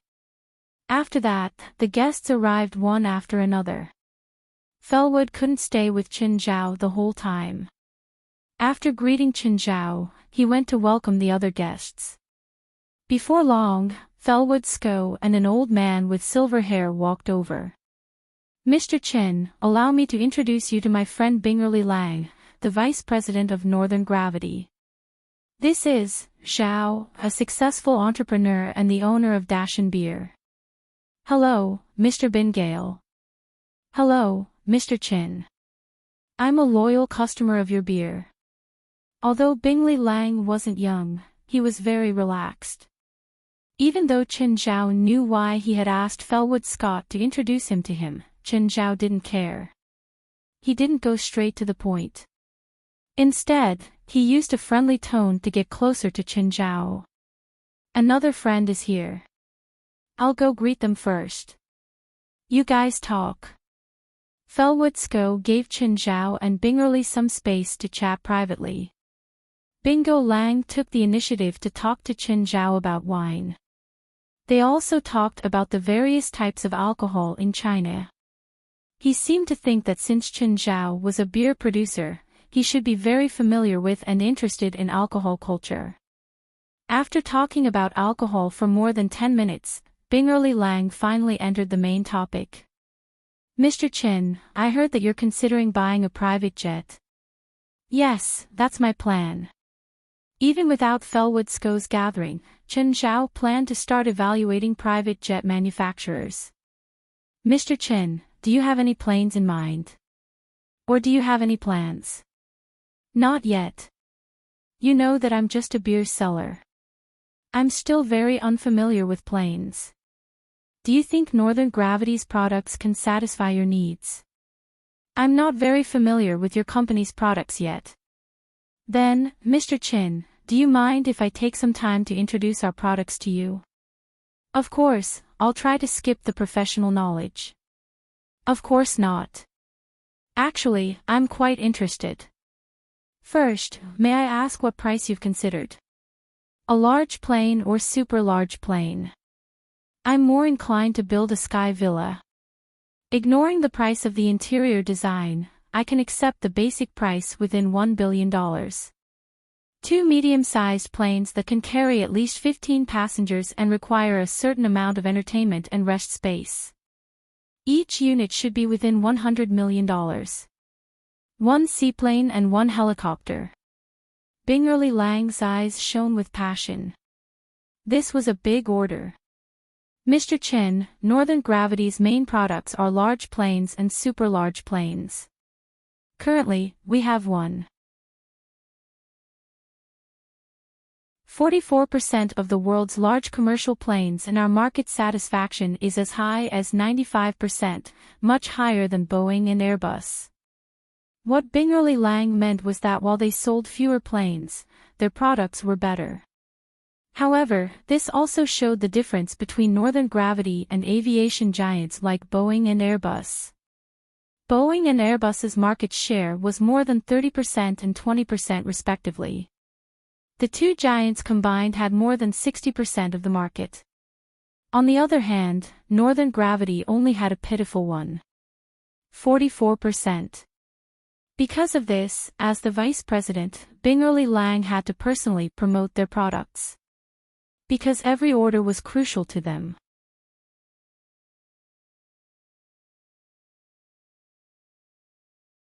Chapter 2780. The gravity of the North naturally had its advantages. For example, their engine technology could be super silent. This was an advantage that other manufacturers didn't have. There was also the price of the plane. Compared to the giants in the aviation industry, Northern Gravity's products were cheap and good. Just then, Felwood Sco brought 2 more people over. Ha! Mr. Chin, what are you talking about? One of them asked. You are. Chen Zhao wasn't surprised that they knew him. After all, they were all rich people. There were many rich people in America, but not many were as rich as Chen Zhao. Chen Zhao had attended a few rich gatherings and occasionally met some people at the gatherings. Basically, he would look up and then forget about them. Did you forget about Ms. Zola's party last time? Oh. Mr. Lejuoma, hello. I'm sorry I didn't recognize you immediately. Are you talking about planes? Do you mind if we join? Lejuoma asked, smiling. Bingale was naturally unhappy, but he couldn't do anything about it. After all, he wasn't the owner or the main character of the night. Mr. Lejuoma, do you know about planes too? I'm a private plane agent. Lejuoma smiled at him. You can buy planes from all manufacturers, including Mr. Bingale's Northern Gravity products. Then Mr. Lejuoma must know a lot about planes too. Not really. I'm only familiar with them. If you're talking about research, it's Professor Singit beside me. He's an expert in aerodynamics and mechanics. He's also my professional consultant. Lejuoma had clearly come prepared. He'd even brought an expert. So if I tell you the functions and uses that I need, will Professor Singit be able to tell me the one that suits me the best? Everyone has their own opinions. I can't say that my answer is correct. I can only use my professional knowledge and personal opinion to recommend the most suitable one for you, Mr. Chin. As expected of an academic, Singit was very careful with his words. Mr. Chin, why don't you try? Okay, what I need is a spacious plane that can allow my family and even my pets to move around. At the same time, there must be enough space for me to rest, eat, and even take a shower on the plane without feeling cramped. I hope that what I can do in my villa can also be done on the plane. What's the price? Professor Singit asked. The budget is around $500 million, but if there's a better choice, the price can be adjusted. Mr. Chen, $500 million is enough to buy 2 C-17 cargo planes. Of course, the C-17 cargo plane is not suitable to be used as a private plane. Although the C-17 cargo plane has excellent long-distance flight capabilities, load capacity, and internal space, the loud engine noise makes even the crew have to wear soundproof headphones, so it's very difficult to use it as a private plane. Mr. Chen, what you want is a palace in the sky, so there are still a few large planes that meet your requirements. For example, the Boeing 747-8. This plane's most famous advertisement is that it's the flying car of the President of the United States. Another example is the Airbus A380 and A321, which are typical palaces in the sky. So what are the advantages and disadvantages of the three you mentioned? First of all, in terms of price, the A321 was developed and produced 20 years ago. 20 years is the time when the aviation industry is changing, so the price is relatively affordable. The price of a bare plane is between $110 million to $120 million. Secondly, the Boeing 747-8 exists as the opposite of the Airbus A380. This is a competition between the two civil aviation giants, so the price and performance of the two can be compared in all aspects. It's also the most representative large civil aircraft of this era. The more Professor Singit said, the angrier Lang's face became. But it was difficult for him to refute because Professor Singit didn't mention his product at all. And that was the most embarrassing thing about Bingerly Lang. The price of the Boeing 747-8 is around $350 million, while the Airbus A380 is close to $450 million. In terms of price, the Boeing 747-8 is naturally more affordable, but the Airbus A380 is actually better in this aspect. In terms of range, interior space, noise, flying speed, and even fuel consumption, the Airbus A380 is undoubtedly the top technology. The Boeing 747-8 is actually an upgraded version of the old 747. There's no leap in technology, just optimization. Mr. Chen, your plane can't be changed every 2 years. It will be used for the next 20 years or even longer. After 20 years, you won't still be using technology from 40 years ago, right? Chen Zhao nodded in agreement. Just then, Bingo Lang could not help but say, our S-10 is also a new generation of technology and model.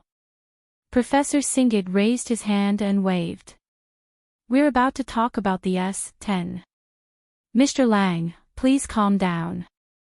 Lang's expression didn't improve, because Professor Singit wasn't his man. Therefore, he couldn't control what the professor said.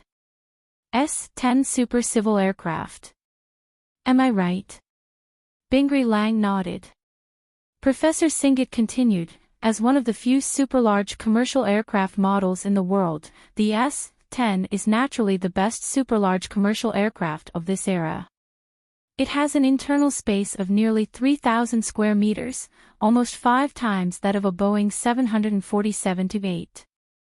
If the interior is decorated, the internal space is estimated to exceed 5,000 square meters, which is already equivalent to the size of a small shopping mall. But as a super-large commercial aircraft, this kind of space is only a matter of course. It can only be regarded as a standard configuration, and in terms of maximum range and fuel consumption, the S-10 has no advantage. Next is the price. The price of the bare plane is $810 million, and the research and development cost is more than $20 billion. But so far, not a single one has been sold. The S-10 hasn't failed yet. Facts speak louder than words, Professor Singhit said with a smile. Professor Singhit smiled and said, as a civilian aircraft, the S-10 is not qualified, unless Northern Gravity can find enough rich people who are willing to spend $800 million to buy it and at least $300 million to decorate it. Doesn't the S-10 have any advantages? Chen Zhao asked. Yes, ultra-quiet technology. This is what Northern Gravity is most proud of. As we all know, the engine noise is unavoidable when taking a plane, and Northern Gravity's ultra-quiet technology is currently the most advanced. At the same time, the S-10 also has a decompression device that can stabilize the air pressure inside the fuselage within 100 meters.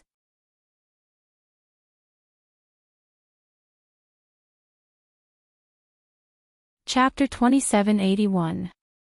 The fuel consumption is almost twice that of a Boeing 747-8. The same distance, but it's as slow as a snail. Chen Zhao was tempted. Mr. Bingerly, do you have detailed data on the S-10? Everyone was stunned and looked at Chen Zhao in surprise. Professor Singhit was also stunned for a second, then he suddenly realized something. Chen Zhao had said that he needed a palace in the sky. In the civil aviation market, it was almost useless. Chen Zhao didn't care about it. However, the advantages that didn't matter in the civil aviation market were the key to Chen Zhao's attraction. Expensive price, spacious and bright interior, silence, and a good flying environment were what Chen Zhao needed. So what if it was slow? This kind of plane must be used by a family for a trip. He wasn't in a hurry at all. What he wanted was a good traveling experience. Flying across the Pacific Ocean in one day was fine even if it took him a day and a half. What he needed was to enjoy the journey to the extreme. The S-10 is indeed the most suitable for a palace in the sky, Singhit said. Bingerly didn't expect such a turn of events. Yes, I have detailed data. Mr. Chen, can you wait for 30 minutes? I'll have someone send it over. Of course, no problem. Chen Zhao nodded. Professor Singhit, can you tell me about other mid-tier models? Of course. It's my honor.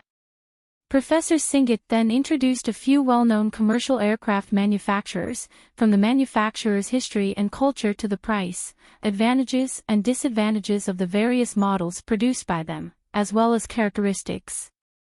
Gulfstream, Legat, Airbus, Boeing, and Bombardier Worldwide were the ones Professor Singhit introduced.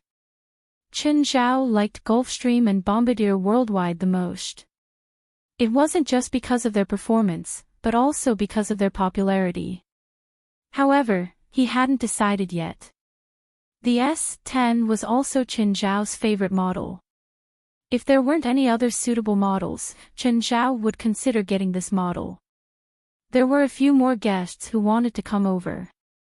However, they were all stopped by Felwood Scott.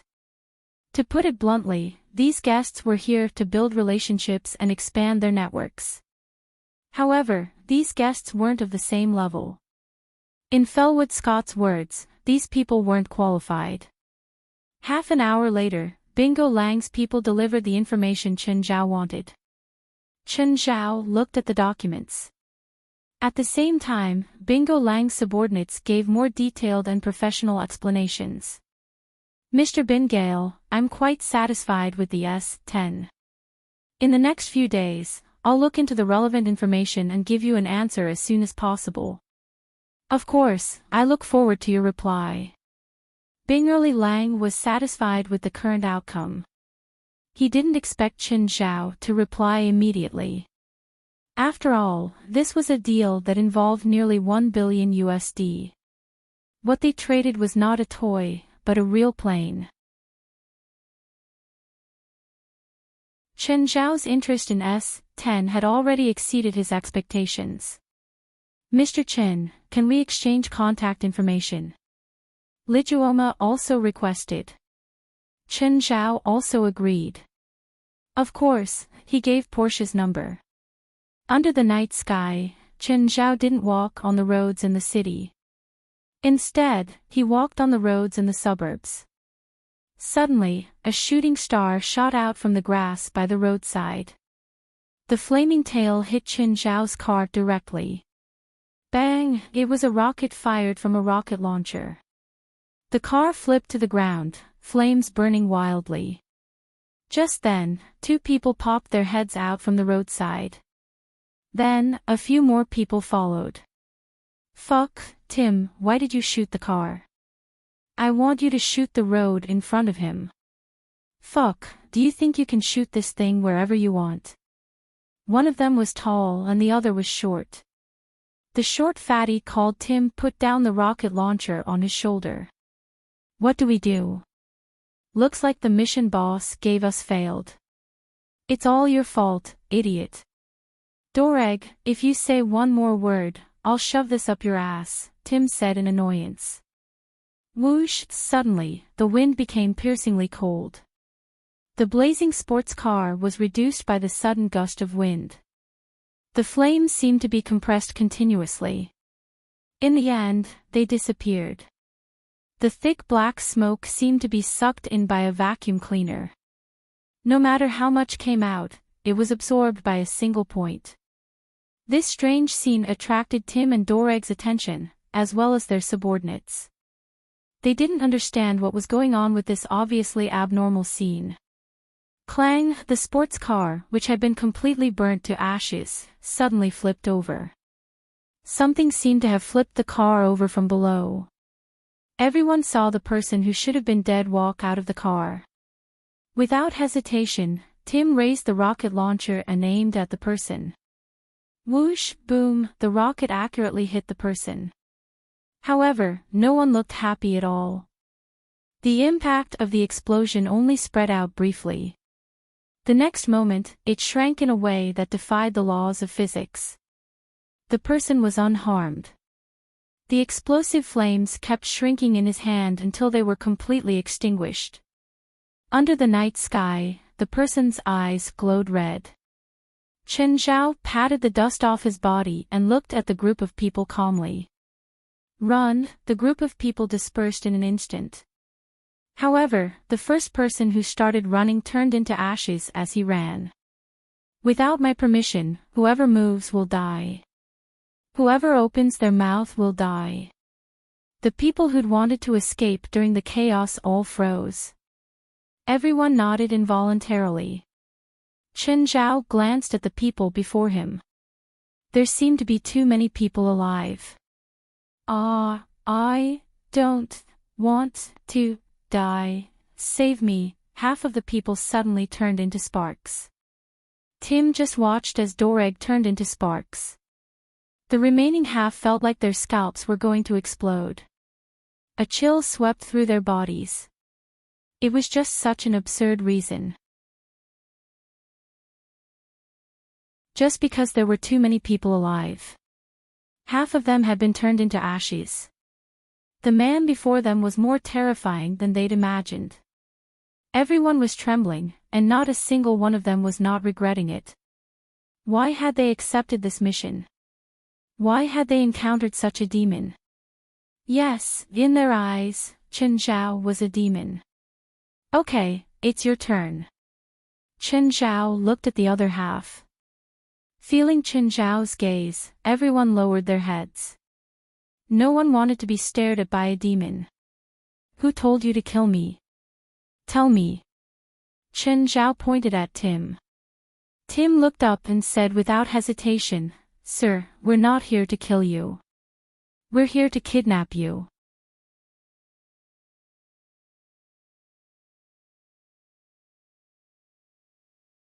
Chapter 2782. Since when did a rocket launcher become a standard for kidnappers? Chen Zhao was sure that a rocket launcher was not needed for a kidnapping. There really was no need. At least, not for a normal person. If the target was a monster, a rocket launcher was not enough at all. Are you kidding me? No, no. No, we're really here to kidnap. Are you so amateurs that you confuse kidnapping with murder? Facing Chen Zhao's mockery, they really wanted to say that they were professionals. But they did not have the courage to say it. Tim was helpless too. Of course, he knew what a normal kidnapping required. But the higher-ups only provided this thing.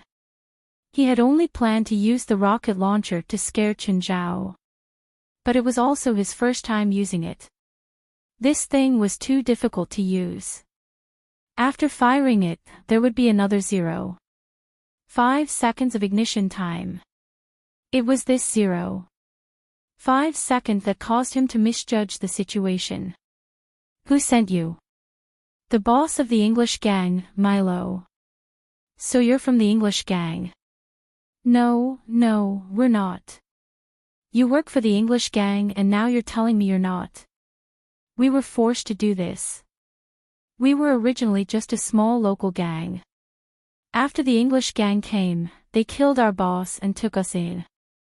They also threatened us that if we didn't work for them, they would kill our whole family.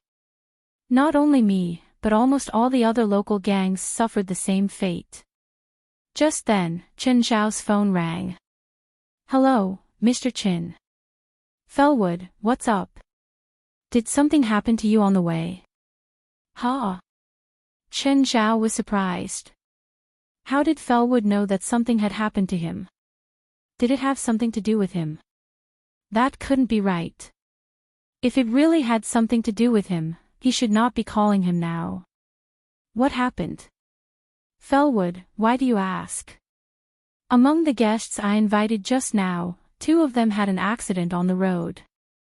One of them was just attacked, but he was lucky enough to escape. But the other one wasn't so lucky. He and his driver were shot by a group of gangsters with heavy machine guns. Now the police have informed me. After all, those who had an accident were my guests. It's good that you're fine. I'm fine. Thank you for your concern.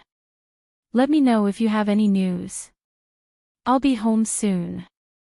That's all for now. After hanging up, Chen Zhao looked at Tim and the others. You're not the only attackers? As far as I know, several groups of people are targeting the tycoons of Los Angeles. Tim was filled with regret. Why did he pick such a target? Any other target would be better than this demon in front of him. It seemed that the English gang was really lawless. It is not surprising that they would target the wealthy. The kidnappers were naturally rich people. But he wasn't making a move, he was delivering a challenge to the rich. If it was just a rich man who was attacked and killed, the others would only watch the show. But now, several, or even more than a dozen rich people were attacked at the same time. That would be a huge problem. America was a country ruled by the rich. Therefore, it was time to delve deeper into the matter. The English gang was issuing a challenge to the US government. Basically, they did everything that the gangs couldn't do. If more than 10 tycoons were attacked or killed in one night, it would cause social unrest. And those tycoons, as well as the connections they could influence, would instantly release a terrifying amount of energy. Take Chen Zhao for example. As a member of the rich, Chen Zhao would not let it go so easily. Of course, if Chen Zhao was just an ordinary person, he would at most buy media coverage for a few days. Otherwise, he would find someone with influence, like Steven or Rasva, who often appeared in public. Or he could pressure the local police to arrest the suspects as soon as possible. If he was more impulsive, he could just hire mercenaries and destroy the gang's headquarters. Ordinary tycoons could only do this much. Chen Zhao clearly did not plan to follow this plan. While Chen Zhao was thinking, Tim's eyes flashed. "Sir, I heard that a few core members of the English gang are unusual too." "Oh. You know." Chen Zhao could not help but look up at Tim. "How much do you know?" "I didn't see it with my own eyes, but there's a rumor that a core member of the English gang once used a car as a baseball bat to hit people in public." In the past, Tim had also treated this rumor as a joke. But after what happened tonight, Tim believed the rumor. There really were things in this world that he did not know and did not understand. "I have a way to find out the core secrets of the English gang," Tim said mysteriously. "How can I believe you?" "Sir, do you know any magic curses that will kill me horribly if I break my promise?" Tim was also gambling. He was betting that Chen Zhao would let him live for the English gang's information. Chen Zhao glanced at Tim and suddenly snapped his fingers. Instantly, all of Tim's subordinates screamed in pain. Their skin was being torn. Their blood was seeping out from under their torn skin. Then it gathered before Tim. Tim looked at the floating ball of blood before him in shock. He could feel that something was about to happen. As expected, his uneasy premonition came true. The ball of blood suddenly slammed into his chest. Tim was sent flying. When he climbed up with difficulty, he felt extreme pain in his chest. He tore open his shirt and found a bulging piece of flesh on his chest. The piece of flesh was still beating in time with his heart. This is the curse you want." Chen Zhao grabbed at the air. Tim immediately felt as if his heart was being held in someone's hand, making it hard for him to breathe. "This is a flesh curse. If you dare to betray me, I only need to grab lightly and you'll die no matter where you hide." Tim was terrified, but Chen Zhao sneered inwardly. There was no curse. The piece of flesh on Tim's body was actually his. It wasn't a flesh curse at all. As for the suffocation he felt, it was even simpler. Chen Zhao was just using the small world to slightly suppress the air around him. Tim thought that he had grabbed his heart. As long as Tim left his small world in attack range, there was nothing Chen Zhao could do. Of course, if Tim really betrayed him, Chen Zhao had ways to deal with him. Tim was a normal person. Chen Zhao had ways to deal with him.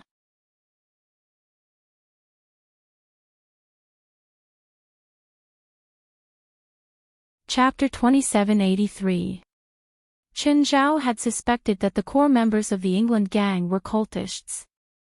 Or rather, they were cultists to begin with.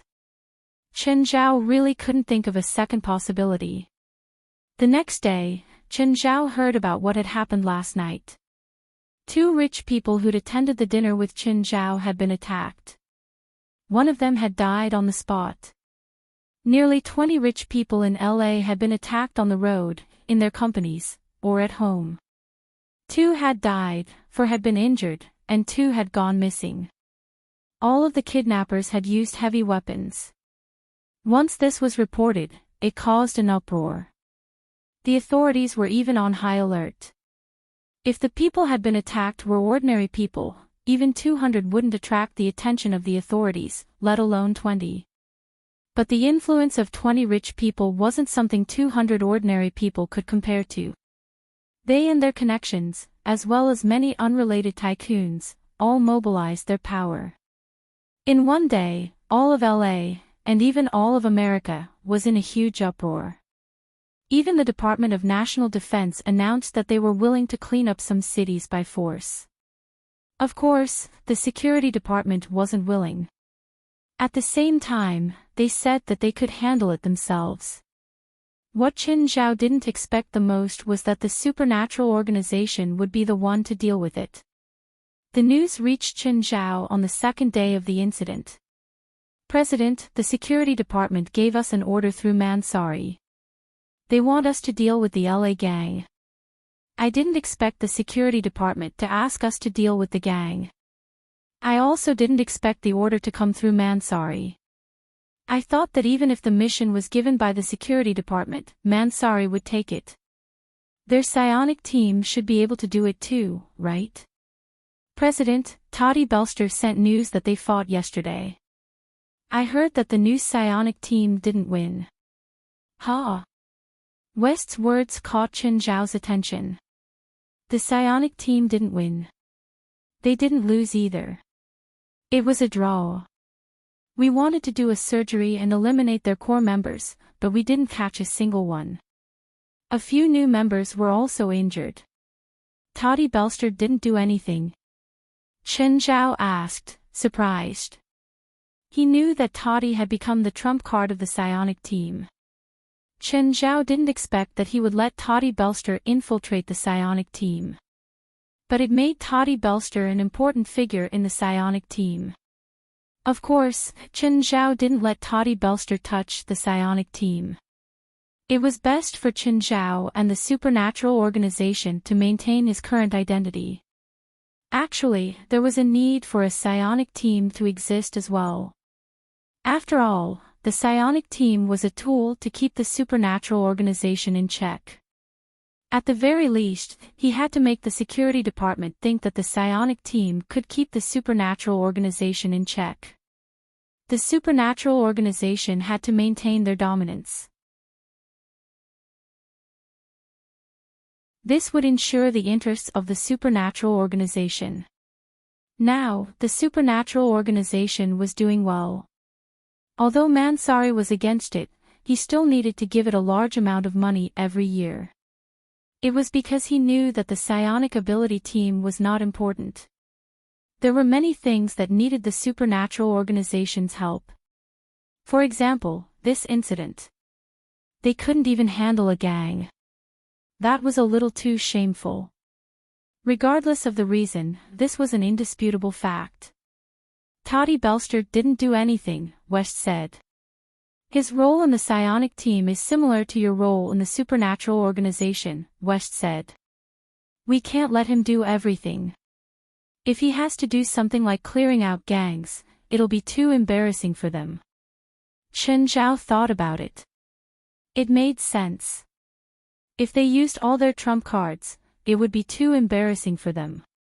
As a force in the spiritual world, it would be too embarrassing. But the psionic team was still embarrassing. They had mobilized a lot of people to do it. But they hadn't gotten the results yet. Now, they had to fight against them.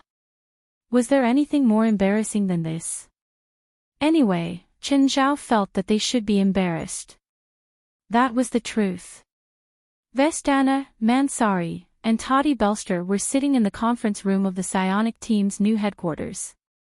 Brits lowered his head and didn't say a word. There were two groups of people sitting below, and they were the newly recruited members. Brits was the person in charge of last night's operation. He'd thought that it would be a one-sided victory. This should have been a victory without any suspense. But the result made everyone's jaw drop. They didn't win. They didn't even leave a single person alive. The core members of the England gang escaped calmly. Was there anything more hopeless than this? Brits had recruited these new members into the psionic team. Most of them weren't outstanding and there were even some who were relatively young. But they had no problem dealing with normal people. Plus, they had quite a lot of people. Plus, they had excellent equipment and expensive magic tools. Even against people from the spiritual world, they had a chance of winning. But when they surrounded the England gang last night, their performance could only be described as unsightly. In a one-on-one situation, they actually didn't win a single one. Of course, the core members of the England gang weren't normal people either. But this definitely wasn't the reason for their failure. In the operation last night, the only one who had a result was Brits. He'd led the team last night. He'd injured 3 core members of the England gang and even captured 2. Unfortunately, 5 of them had been captured. Then the 2 sides could only exchange prisoners. At the end of the day, he'd also failed in leading the team last night. Because his role wasn't to fight personally. He was to command and control the situation. But the operation last night was completely out of his control. Not to mention controlling the situation, in that chaotic situation, not a single one of them had died. That was already a huge gain. "I don't want to explain my mistake," Brits finally said. "I'll take full responsibility for the failure last night. I'm willing to accept punishment." Actually, everyone knew that the psionic team was supported by Toddy Belster now. Blitz's strength wasn't bad, but it could only be considered good in the end. He didn't match the word expert and was far from the top. Mansari and Vestana were disappointed too. They had the history of the supernatural organization. In the past, the supernatural organization was even worse than the psionic team. But ever since Qin Zhao took over, the organization soared. Their strength increased by leaps and bounds. They'd thought that they could replicate Qin Zhao's miracle. But reality proved that they'd been overthinking.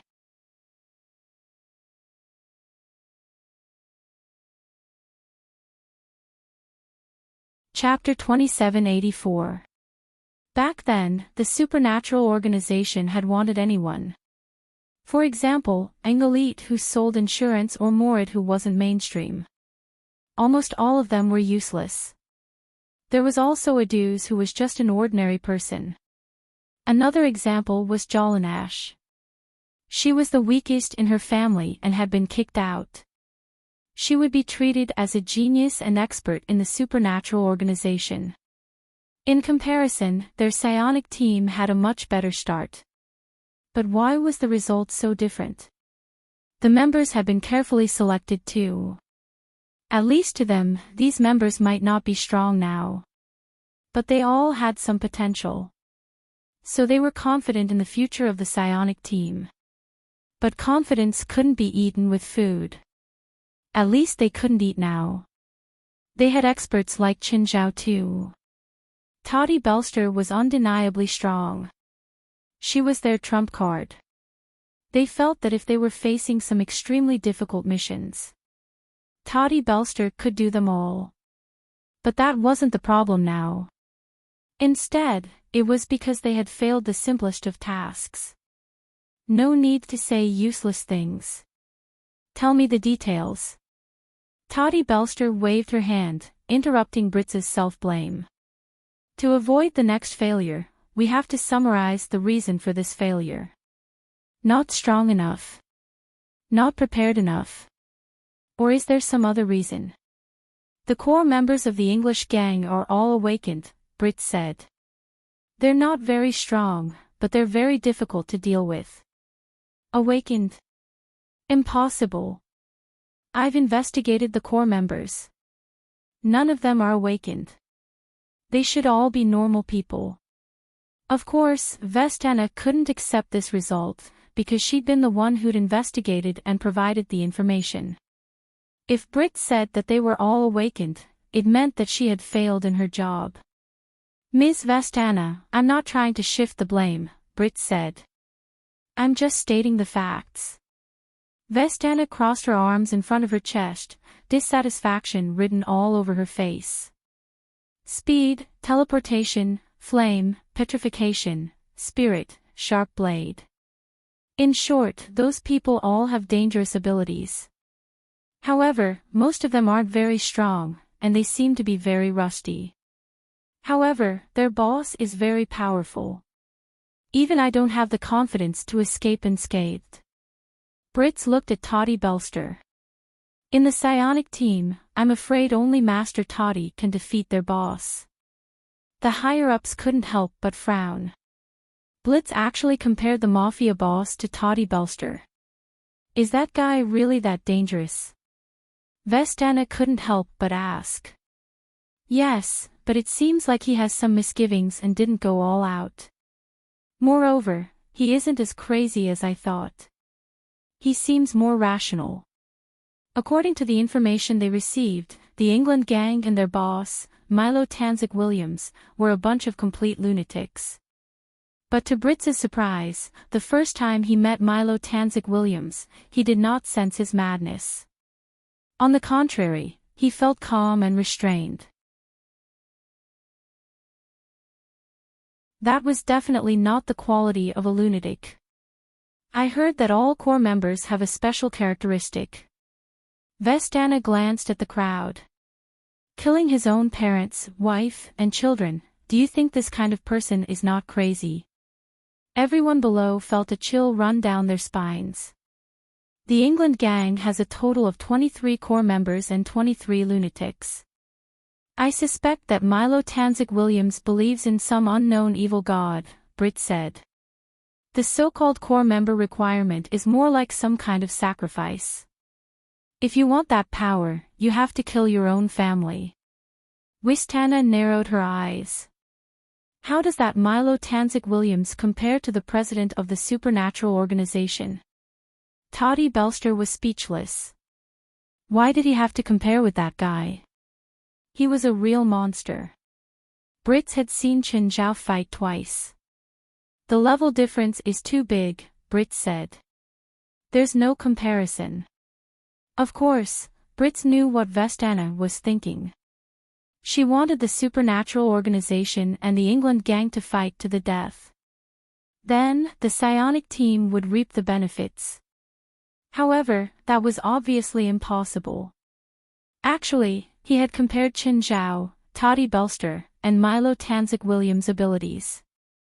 Without a doubt, Chen Zhao was the strongest. He had only seen Chen Zhao fight a few times. Moreover, Chen Zhao had never used his full strength before him. However, even if it wasn't his full strength, it was still shocking. Next was Toddy Belster. Toddy Belster was also an unfathomable powerhouse. To Brits, even if Toddy wasn't as strong as Chen Zhao, she wouldn't be much weaker. Toddy Belster was their ace. She was also their confidence against the supernatural organization. As for Milo Tanzik Williams, he was very strong. However, this kind of strength could be predicted. It was different from the first two. The first two were unfathomable and unimaginable. Tim, don't show yourself for a few days. It's very chaotic outside. Tim received a call from his brother. Bodhi, how's the situation?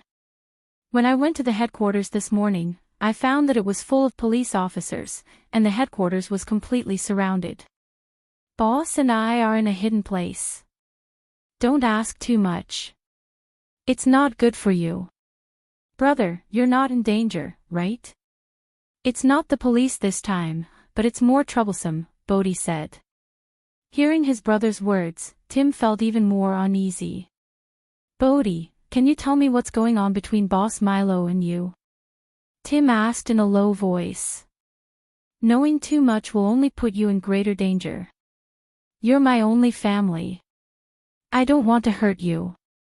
Bodhi, I'm in big trouble now, Tim said. What trouble? Remember that 2 nights ago, I accepted a mission to ambush a tycoon. Yes, the mission failed. I heard that you blew him up with a rocket launcher. Actually, he didn't turn to dust. He walked out of the flames and with one glance, all my men turned to dust, Tim said. Tim said, I survived because he wanted me to be a spy, and he put a curse on me. If I can't bring him any useful information, he can kill me with a single thought. Who is he? I'll go kill him.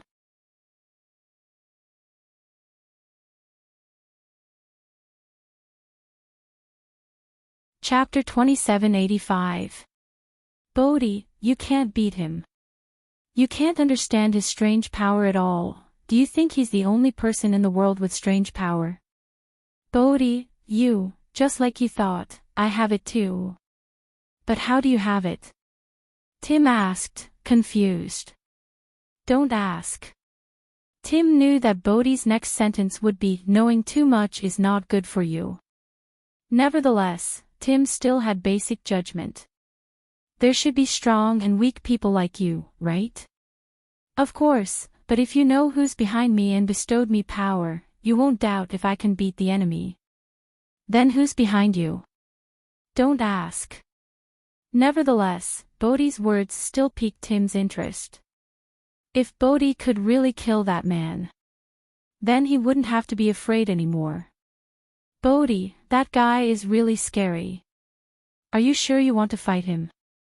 Don't worry. I can't fail. My power comes from God. Despite Bodhi's words, Tim was still worried. That man had left too deep an impression on him that night. Aren't you in trouble with Boss Milo? It's a bit troublesome, but it's not unsolvable. Plus, I'm not completely controlled by him. Completely controlled. Bodhi, what do you mean? Don't ask. I don't know where the core members of the England gang are hiding. They've been hiding ever since the battle with the psionic team. What about them? Chen Zhao asked, annoyed. They didn't give us any information at all. The security department and the psionic team were picking up trash for them. They could try first. If they couldn't beat them, they could leave the mess to the supernatural organization. Of course, this could also be understood as relying on them. But Chen Zhao was still annoyed. West shook his head. They're looking too, but it's like they've disappeared from the world. Our intelligence sources are limited. Intelligence had always been the supernatural organization's weakness. It was also an insurmountable barrier for the organization to reach the top. Building an intelligence network couldn't be done with just a few dollars. It wasn't something the supernatural organization, which had less than $100 million a year, could build either. He couldn't use his own money to subsidize the supernatural organization. Moreover, they did not have any professional intelligence personnel. Therefore, the vast majority of information still had to be obtained through external sources. For example, the underground intelligence network of normal people or the people on the streets were the sources of information for the supernatural organization. And now, this inadequacy was also revealed in this sexual encounter. Although the English gang has gone into hiding, they have not stopped targeting the rich. Yesterday, 2 more rich people were attacked, and this time, it was not the ordinary gang members, but their core members. Both of them were injured, but they were not taken away. However, several bodyguards were killed, and now some rich people seem to know about the existence of the spiritual world. They are asking if they can hire people from the spiritual world as bodyguards. Ha! Chen Zhao raised an eyebrow. What do you think? This is beneficial to the North American supernatural world, but it's meaningless to us. We have too few people, and we're generally stronger than ordinary spiritualists. If our asking price is low, it's meaningless to us. If we ask for a high price, not many people can afford it. What's the level of the price that the rich people are offering? Right now, the prices are all private. The spiritualists they find are also different, so it's hard to have a standard. But the average annual salary is less than $300,000. Chen Zhao thought about it. This price was indeed very attractive to spiritualists who did not have a high income. But to the supernatural organization, it was not attractive at all. The Adus who guarded the gate here all had an annual income of $500,000. After all, in everyone's eyes, Adus was a high-risk job. The other members' annual income was between $800,000 and $1 million. If they could not pay at least twice that, they would not be attractive to the supernatural organization. But spending $2 or $3 million a year was also unbearable for most rich people. Chen Zhao's annual income was in the billions, but he was a special case. Rich people with an annual income of more than $50 million were already in the minority. Some people might have billions, but they might not even have more than $10 million in spare cash. It was clearly impossible for them to spend a few million to find someone to protect them. Of course, the top rich could still afford a few million for security. But the top rich might have already contacted them, so they would not have a chance. However, there is a rich man who contacted us and wants us to be his security consultant. Oh. Who is it? You know him. Norma's uncle, Lewis Clallam. Oh, him. Lewis Clallam was an awakened himself, so he could be considered a member of the supernatural world. In fact, Lewis Clallam and Chen Zhao had many similarities. Moreover, Norma was a pure awakened and one of the pillars of the supernatural organization. So it wasn't strange that Lewis Clallam had contacted the supernatural organization. When Norma joined the supernatural organization, Lewis Clallam had donated tens of millions of dollars to them. How does Clallam plan to cooperate with us? We'll provide him with some advice on security and help with magic. He'll give us $20 million a year. Sure, that's reasonable. Chen Zhao nodded. Actually, this kind of cooperation would officially establish their relationship and deepen their relationship. After all, even if Chen Zhao did not agree to this kind of cooperation, would Norma just stand by if Lewis was in trouble? Of course, if Lewis really was in trouble, the supernatural organization would also provide more protective services, such as Chen Zhao's personal help. Let's hurry and find those crazy people from the English gang. They're very cautious now. It'll be hard. West was helpless too. Without a source of information, it was useless no matter how anxious they were. Chen Zhao was considering if he should find some clues from other sources. After all, he had his own connections. Just then, Chen Zhao's phone rang. It was Lila Gavich. Elf messenger, what can I do for you? Although Lila Gavich was an elf, he was an elf messenger. Every time he saw Lila Gavich, Chen Zhao could not help but curse in his heart.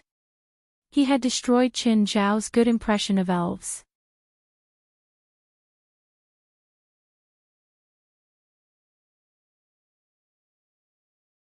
Chapter 2786.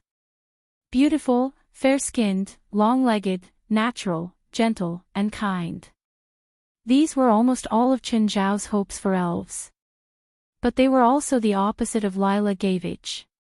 A 250-pound fatty clearly had nothing to do with fair-skinned and long-legged. As a chemical giant, he naturally had nothing to do with being fair-skinned and long-legged.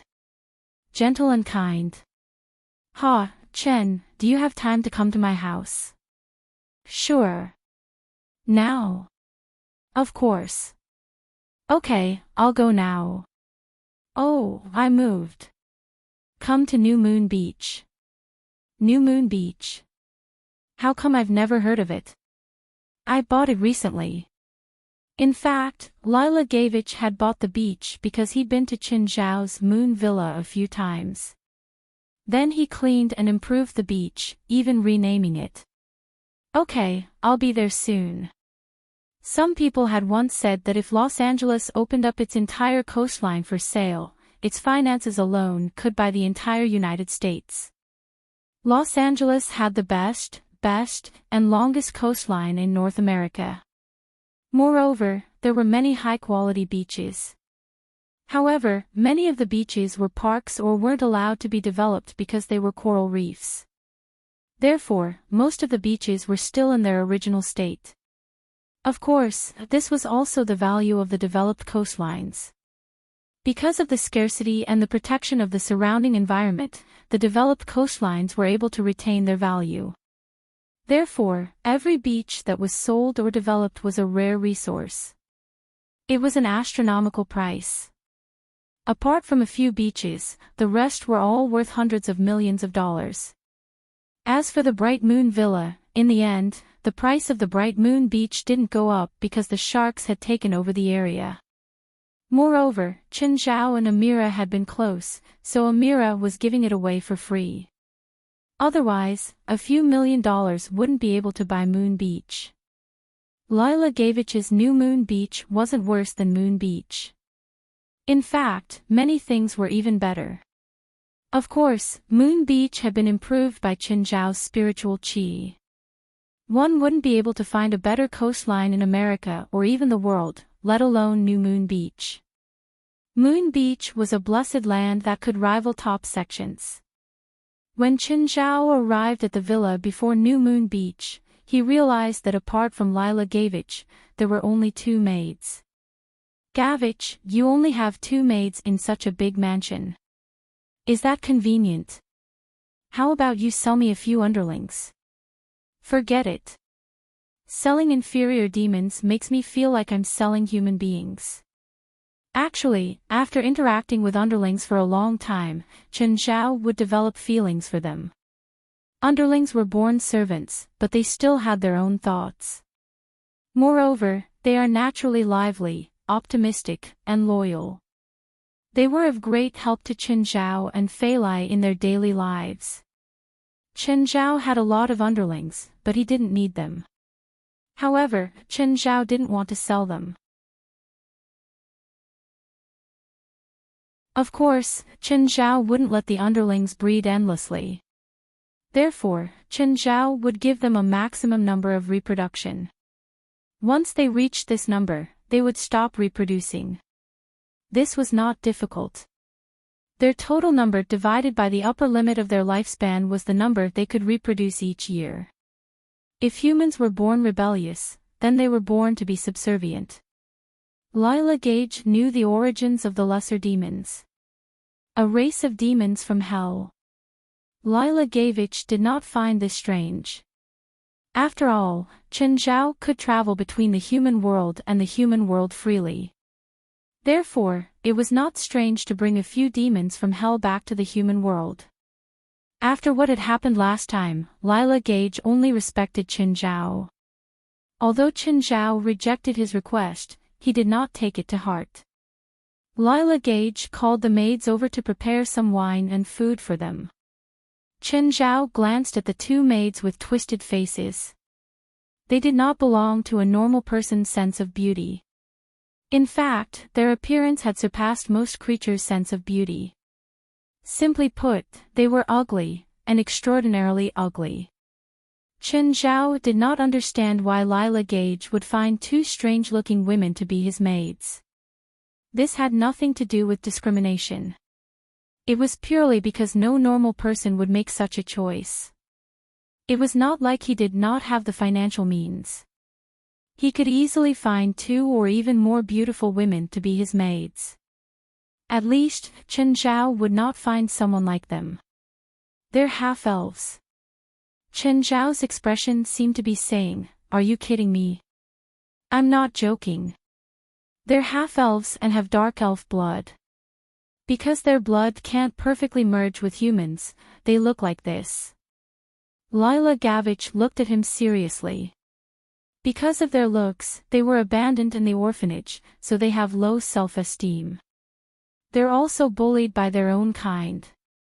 I invited you here for them too. Lila Gavich looked at Chen Zhao seriously. I'm not a plastic surgeon, Chen Zhao said helplessly. I think even a plastic surgeon can't save them. Of course I know, but it's not like there's no way. Are you talking about magic? Yes, but it's not human magic. Hell magic? Chen Zhao asked. The 1,000 Faces spell. As long as you master this spell, you can change your appearance at will, Lila Gage said. Apparently, even demons have not heard of this spell. At least, most demons don't know about it, but I still have some hope. Lila Gage looked at Chen Zhao seriously. I can ask my friends in hell for you, but I can't guarantee that they have it. Also, if they need to pay any price, you'll have to pay for it. Of course, I understand, but I hope it won't be too high, don't worry. If it's too high, I'll reject them for you. When the two maids came out, they were very excited. They must have inherited Elve's extraordinary hearing and already heard Qin Zhao and Lila Gage's conversation. To them, appearance was probably their lifelong pursuit. Just then, one of the maids said, "Mr. Lila, Mr. Qin, there are two people outside." Qin Zhao sensed and could already tell that one of them was Tim. As for the other person, he had powerful magic waves around him. His aura rippled as if he was ready to fight at any time. He clearly didn't come with good intentions. "I'll go take care of them," Qin Zhao said, standing up. "No, leave it to Enyaxalai and Bellori," Lila Gage said. "Ha! Them?" Qin Zhao looked at the two maids. "Sir, should we just kill them?" Enyaxalai asked. Qin Zhao thought for a moment. "If possible, just subdue them for now."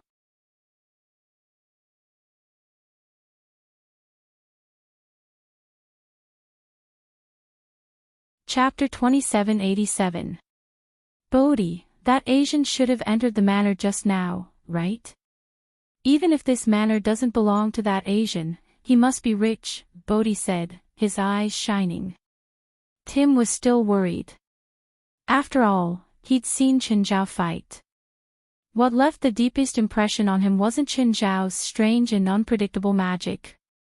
Instead, it was Qin Zhao's coldness that could easily turn people into dust. This was what left the deepest impression on him. "Such a big manor, but there are only 4 people, Bodhi said, touching his chin. "How do you know there are only 4 people inside?" Tim asked, confused. Bodhi chuckled. "As long as there are people breathing and air spreading, they can't escape my senses." Bodhi glanced at Tim. Tim suddenly felt suffocated. The air around him seemed to have thinned. That Asian you mentioned has the power to control fire, and I'm his nemesis. Before me, he can't even raise a single flame." Bodhi's basic ability was to control air. It was a very basic ability. However, the more basic an ability was, the more possibilities it had. Bodhi had just obtained this ability not long ago. But he'd already mastered some techniques. The deeper he explored, the more he felt that this ability was powerful and unfathomable. Moreover, this kind of ability could be continuously strengthened through exploration. At first, Bodhi could only sense the air flow within a few meters around him. But now, half a year later, he could already sense within 100 meters. This ability also made him the radar of the English gang. In the attack 2 days ago, he'd relied on his foresight to gain the upper hand and leave easily. At this moment, 2 women came out, 2 extremely ugly women. Enyaxalai and Bellori came to the door. They blocked Bodhi and Tim's footsteps. "Let's go in," Bodhi said, unconcerned. But Bodhi didn't care. "I'm not interested in ugly women." Enyaxalai and Bellori were ugly, unbelievably ugly. But this was also their taboo. The more they lacked something, the more they cared about it. Bodhi had said such things to them right in front of them. Clearly, he'd crossed their bottom line. "You're courting death." In an instant, Enyasili's eyes turned golden. She spread her arms wide as if she was drawing an invisible bow. Gradually, the dark golden bow's horn and the golden bowstring appeared in the form of energy particles. The last one was a pure white arrow. Bodhi snorted, raised his palm, and pressed it down again. In an instant, Enyasili felt like she was suffocating. However, her magic did not stop.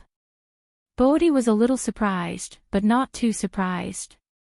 He had fought against the psionic team before. A simple suffocation would not cause too much trouble to the spiritualists.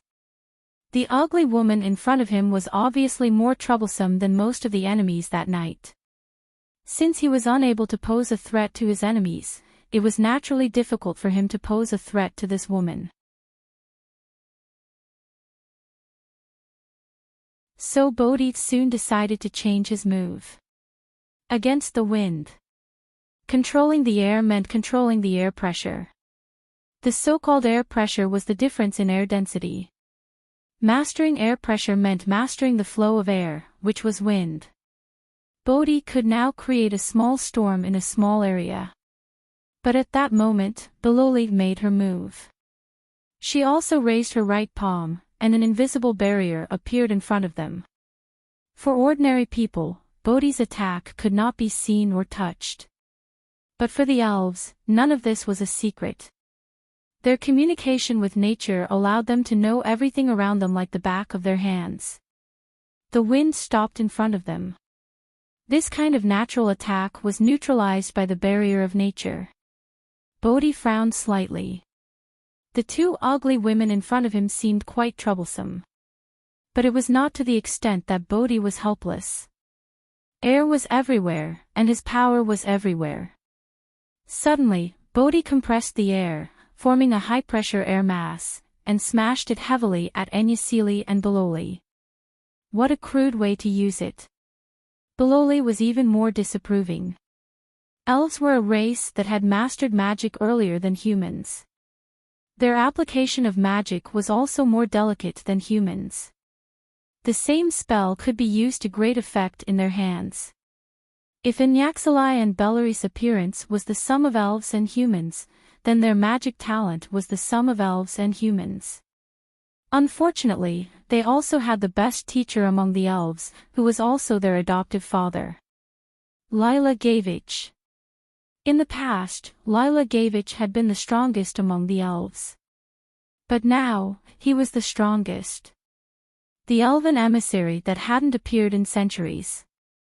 Sound of silence, Bololi said indifferently. She didn't seem to move at all. The immense pressure that was pressing down on them instantly turned into a soundless breeze. Bodhi had thought that he was the nemesis of fire magic. Because air was the foundation of flame combustion. Without air, fire could not be generated. But the elves were his nemesis. Because of the elves' nature magic, the essence of his seemingly invisible magic was not mysterious. The greatest characteristic of nature magic was that it came from heaven and earth, from all things, and from nature. And it was more natural and comprehensive. It wasn't control, but resonance. Resonance. This was an extremely profound magic theory in the spiritual world. Most spiritualists could master a dozen spells, but no matter how skilled they were, they couldn't achieve resonance. For human spiritualists to understand resonance, they needed the right time, place, and people. Those with mediocre talent might not be able to understand resonance their entire lives. But most elves were born with the talent of resonance. And Enyasili and Bololi were even more talented than that. It wasn't that they weren't strong enough, and it wasn't that they couldn't release more powerful and destructive spells. They just released the spells that suited them best. In front of them, Bodhi didn't have any secrets. His abilities, his moves, it was as if he was running naked in front of the two of them. His skills were average, his abilities were average, and his control was average. In short, he was very stable and comprehensive. Just then, Enyasili's arrow of nature was completed. Enyasili loosened the golden bowstring. Sniff, a simple and unadorned arrow. Bodhi's air wall was shattered. Bodhi was sent flying and smashed into the trunk of a big tree behind him. He didn't die, but he was seriously injured. Enyasili, your magic is not detailed enough, Bololi said calmly. As the elder sister, she had the right to say that.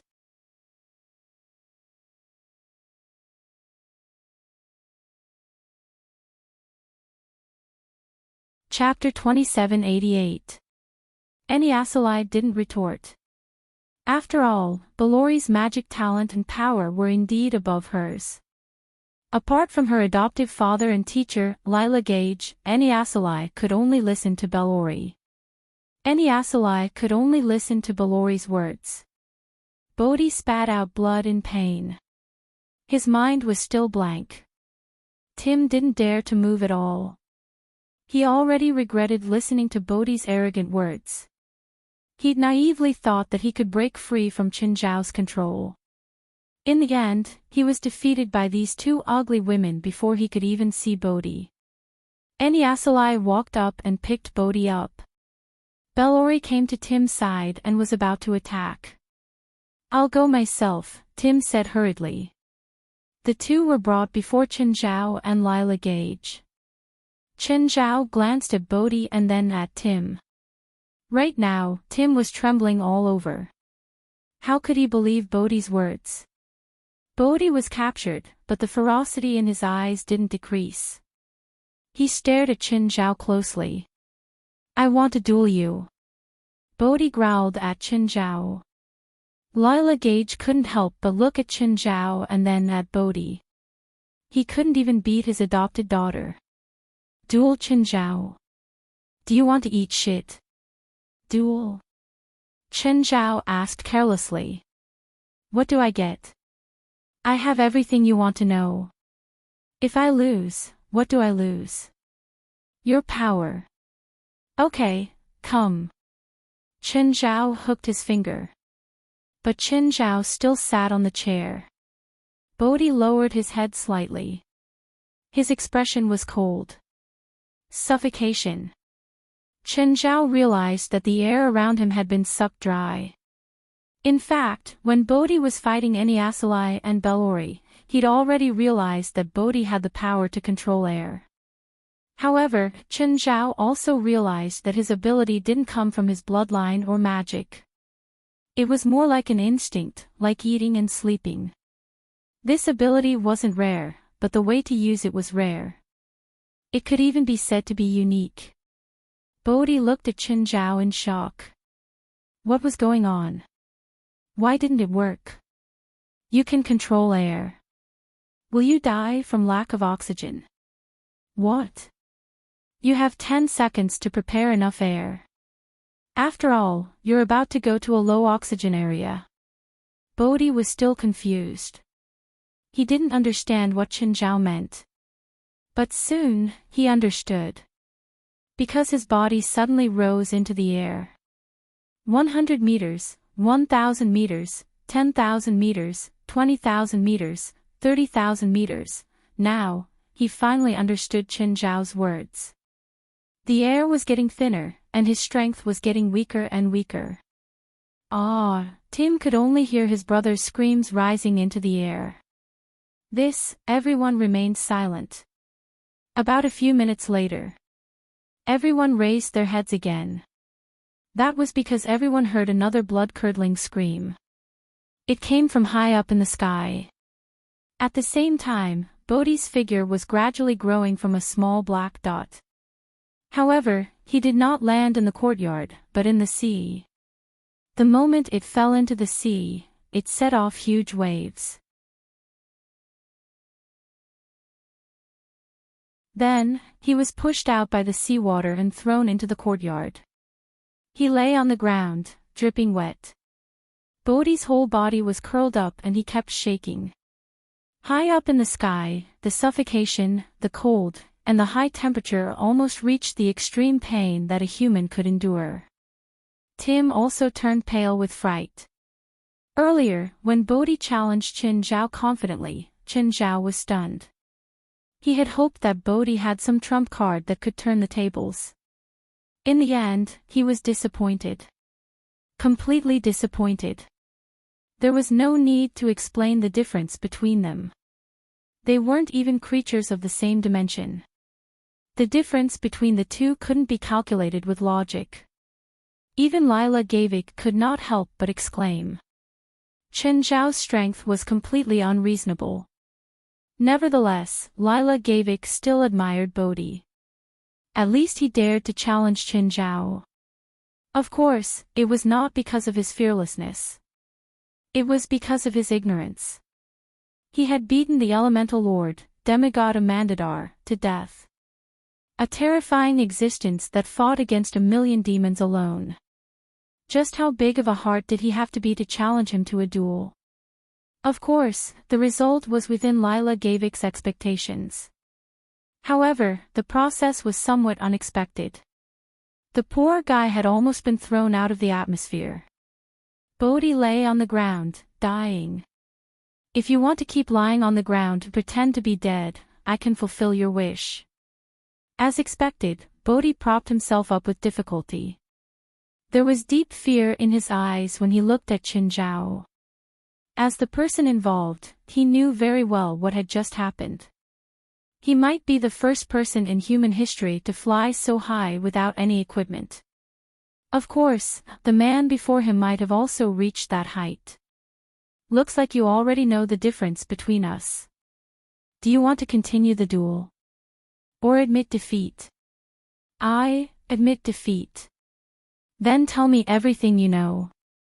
For example, how did you obtain this power, and the purpose of your duel? Qin Zhao knew very well that when he agreed to the duel, a special power was exerted on him. It was like a contract, but different. This power restrained him. Qin Zhao was surprised and curious about this power. This wasn't a power system that he was familiar with. That was why Bodhi could survive.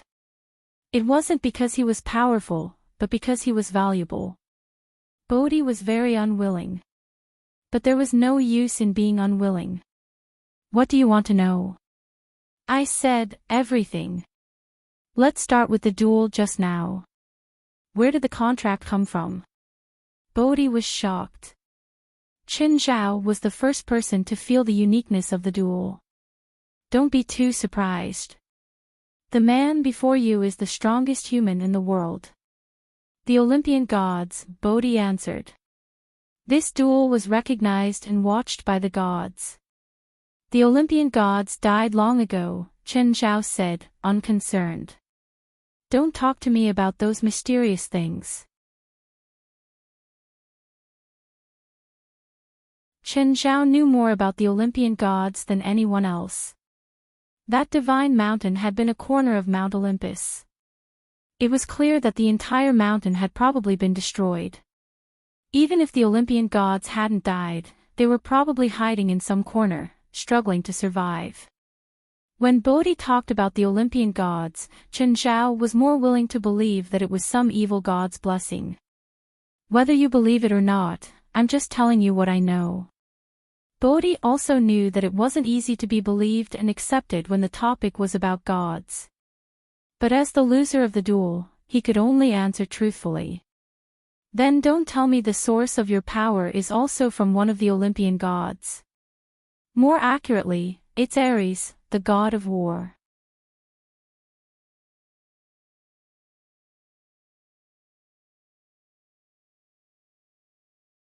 Chapter 2789.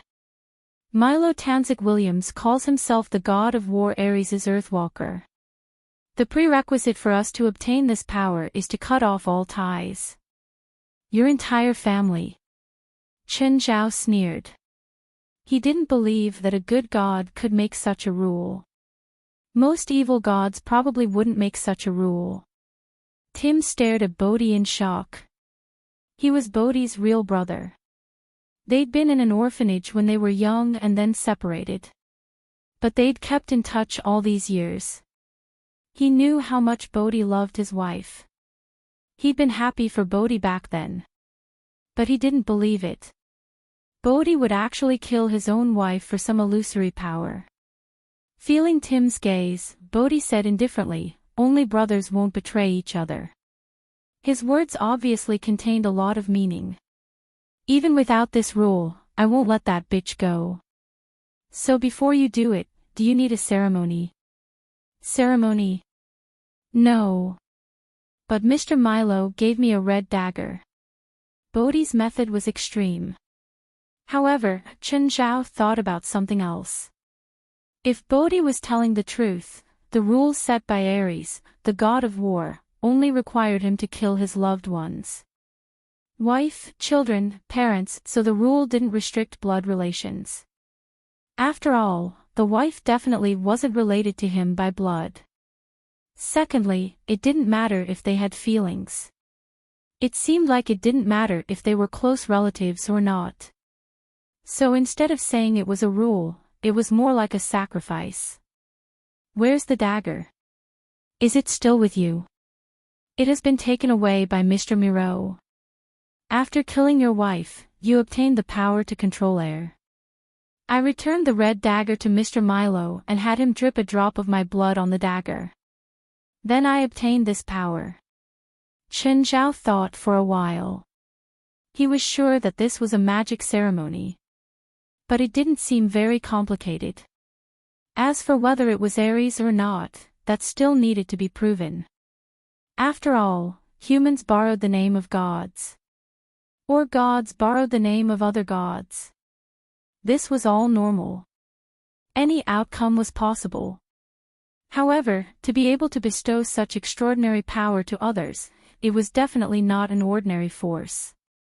Even a Taoist sacred ground like Mount Longhu might not be able to directly allow an ordinary person to obtain extraordinary power. Of course, this wasn't without a price. After all, under normal circumstances, no one would accept the condition of killing their own kin. Perhaps only someone like Bodhi, who would kill his wife for betraying him. Or someone like Hallis, who had a deep grudge against her mother and siblings. Of course, there were definitely people who were selfish to the extreme. However, such people were definitely in the minority. Where are the people of your England gang hiding? My men searched all over Los Angeles, but they couldn't find your people. Bodhi took a deep breath and said, obviously, you didn't really turn Los Angeles upside down. Please don't joke with me. I'm not joking.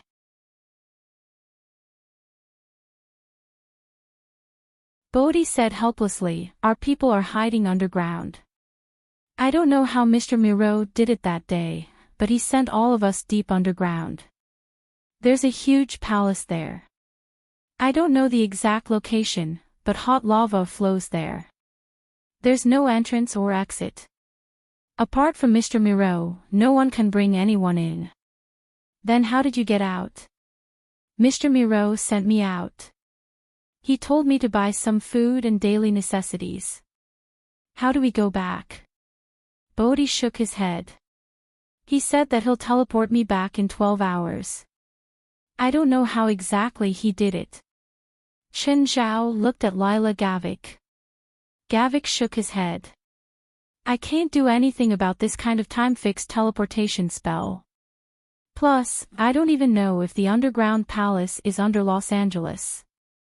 Is there a way to stop him from being teleported away? Chen Zhao asked, pointing at Bodhi. That's possible. Chen Zhao had already considered it. If he couldn't stop Bodhi from being teleported away, he would kill him directly. After all, he was his captive now. An escaped captive wasn't a good captive.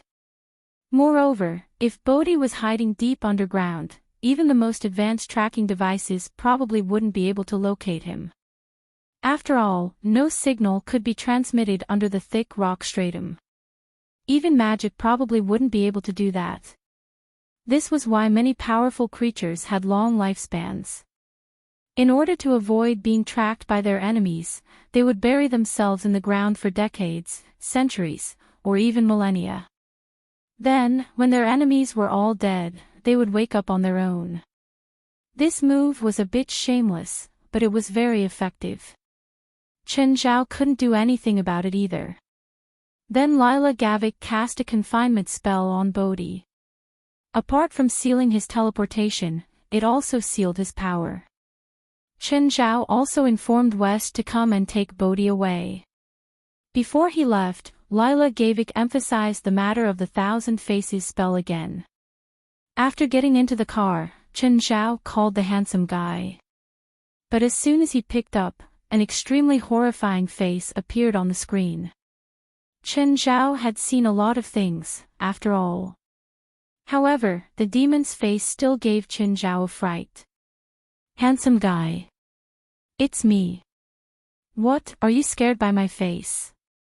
A little. The scene was too horrifying. Is this your real face? This is my extreme evil form, the handsome guy said. Why are you showing this form? Are you trying to scare me? I just killed a secondary demon king. Secondary demon kings are all your descendants, right? Lucifer was the only demon king without descendants. But the birth of every secondary demon king required Lucifer's blood. Therefore, every secondary demon king was equivalent to Lucifer's descendant. They're my descendants, but so what? I can create as many as I want. It's like the sperm you shot out.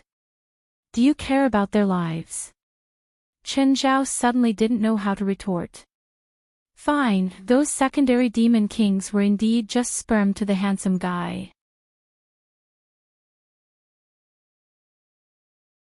Do you need to become like this to kill a secondary demon king? No, it's just to show my cruel side. If it's the face I show to you, it's hard to associate me with cruelty. The handsome guy recovered his original face, or rather, one of his faces. It was the normal face that Chen Zhao often saw. Why did you call me? Do you know the thousand-face spell? No, but Belial does. You can go find her. The thousand-face spell has a limited bloodline. There's actually a spell that you don't know. It's not that I can't learn it, but the 7 of us don't touch the spells that each other created. The thousand-face spell was created by Belial, so the other 6 don't know it. But other than the most traditional thousand-face spell, there should be many lesser demons who modified it after touching it.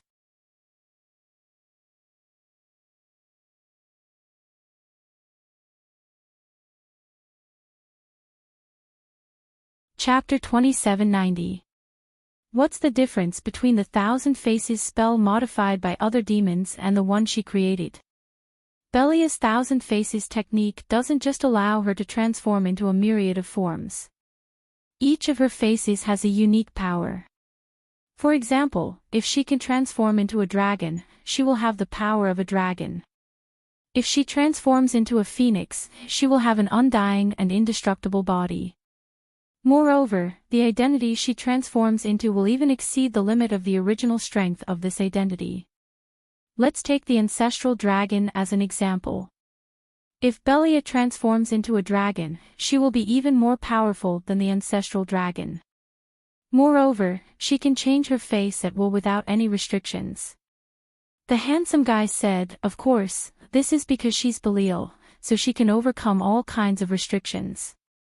The versions that other demons cultivate naturally can't be as close to omnipotent as Belial. To put it bluntly, the Thousand Faces technique that other demons have modified is a reduced version of the Thousand Faces technique, and some of the Thousand Faces technique have already changed beyond recognition. Of course, Chen Zhao knew that these demon kings were indescribably powerful. Even if the handsome guy's description was already terrifying enough. This was just the tip of the iceberg. When you think that the strength of the great demon king that you are serving is everything, then it would be the moment of your death. Apart from Belia, no one else knows the complete Thousand Faces spell. Suddenly, a terrifying wave of energy exploded from the phone screen without any warning. Even the handsome young man had disappeared from the other end of the phone screen. The next moment, a graceful figure appeared on the other side of the screen. I heard you were looking for me. Belia was here. More accurately, the handsome guy's phone had fallen into Belia's hands.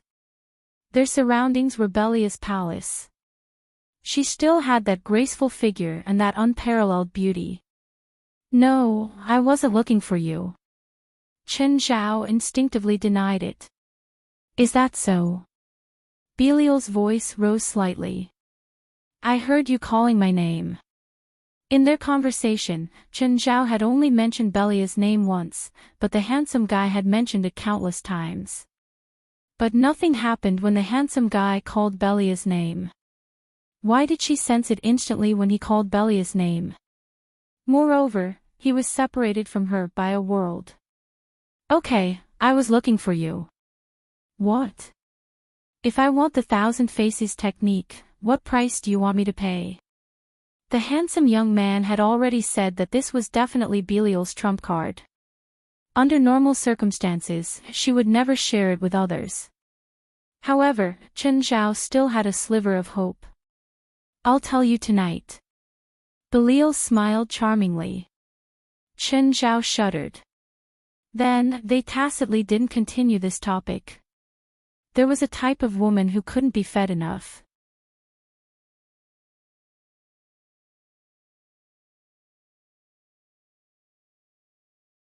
I'm your partner, Wei Deli said, dissatisfied. Is that what you think? Of course. Good. If you can beat this guy in combat, I'll admit that you're a qualified officer and a qualified partner. Him. Wei Deli looked at Chen Zhao. Chen Zhao was around 1.8 meters tall, much smaller than him. Wei Deli then looked at Sharon. Are you sure you want me to fight with your friend? Wei Deli seemed hesitant, but his tone was actually provocative. Of course, I'm sure. Sharon smiled and looked at Chen Zhao. You don't mind helping your friend, right? Of course not, Chen Zhao said, chuckling. It's everyone's dream to beat up a police officer legally. Wei Deli snorted. Sir, you better take off your expensive brand first. I can't afford it. Also, let me say that I'm the new champion of the police school. Chen Zhao struck a pose. Tai Chi, Chen family.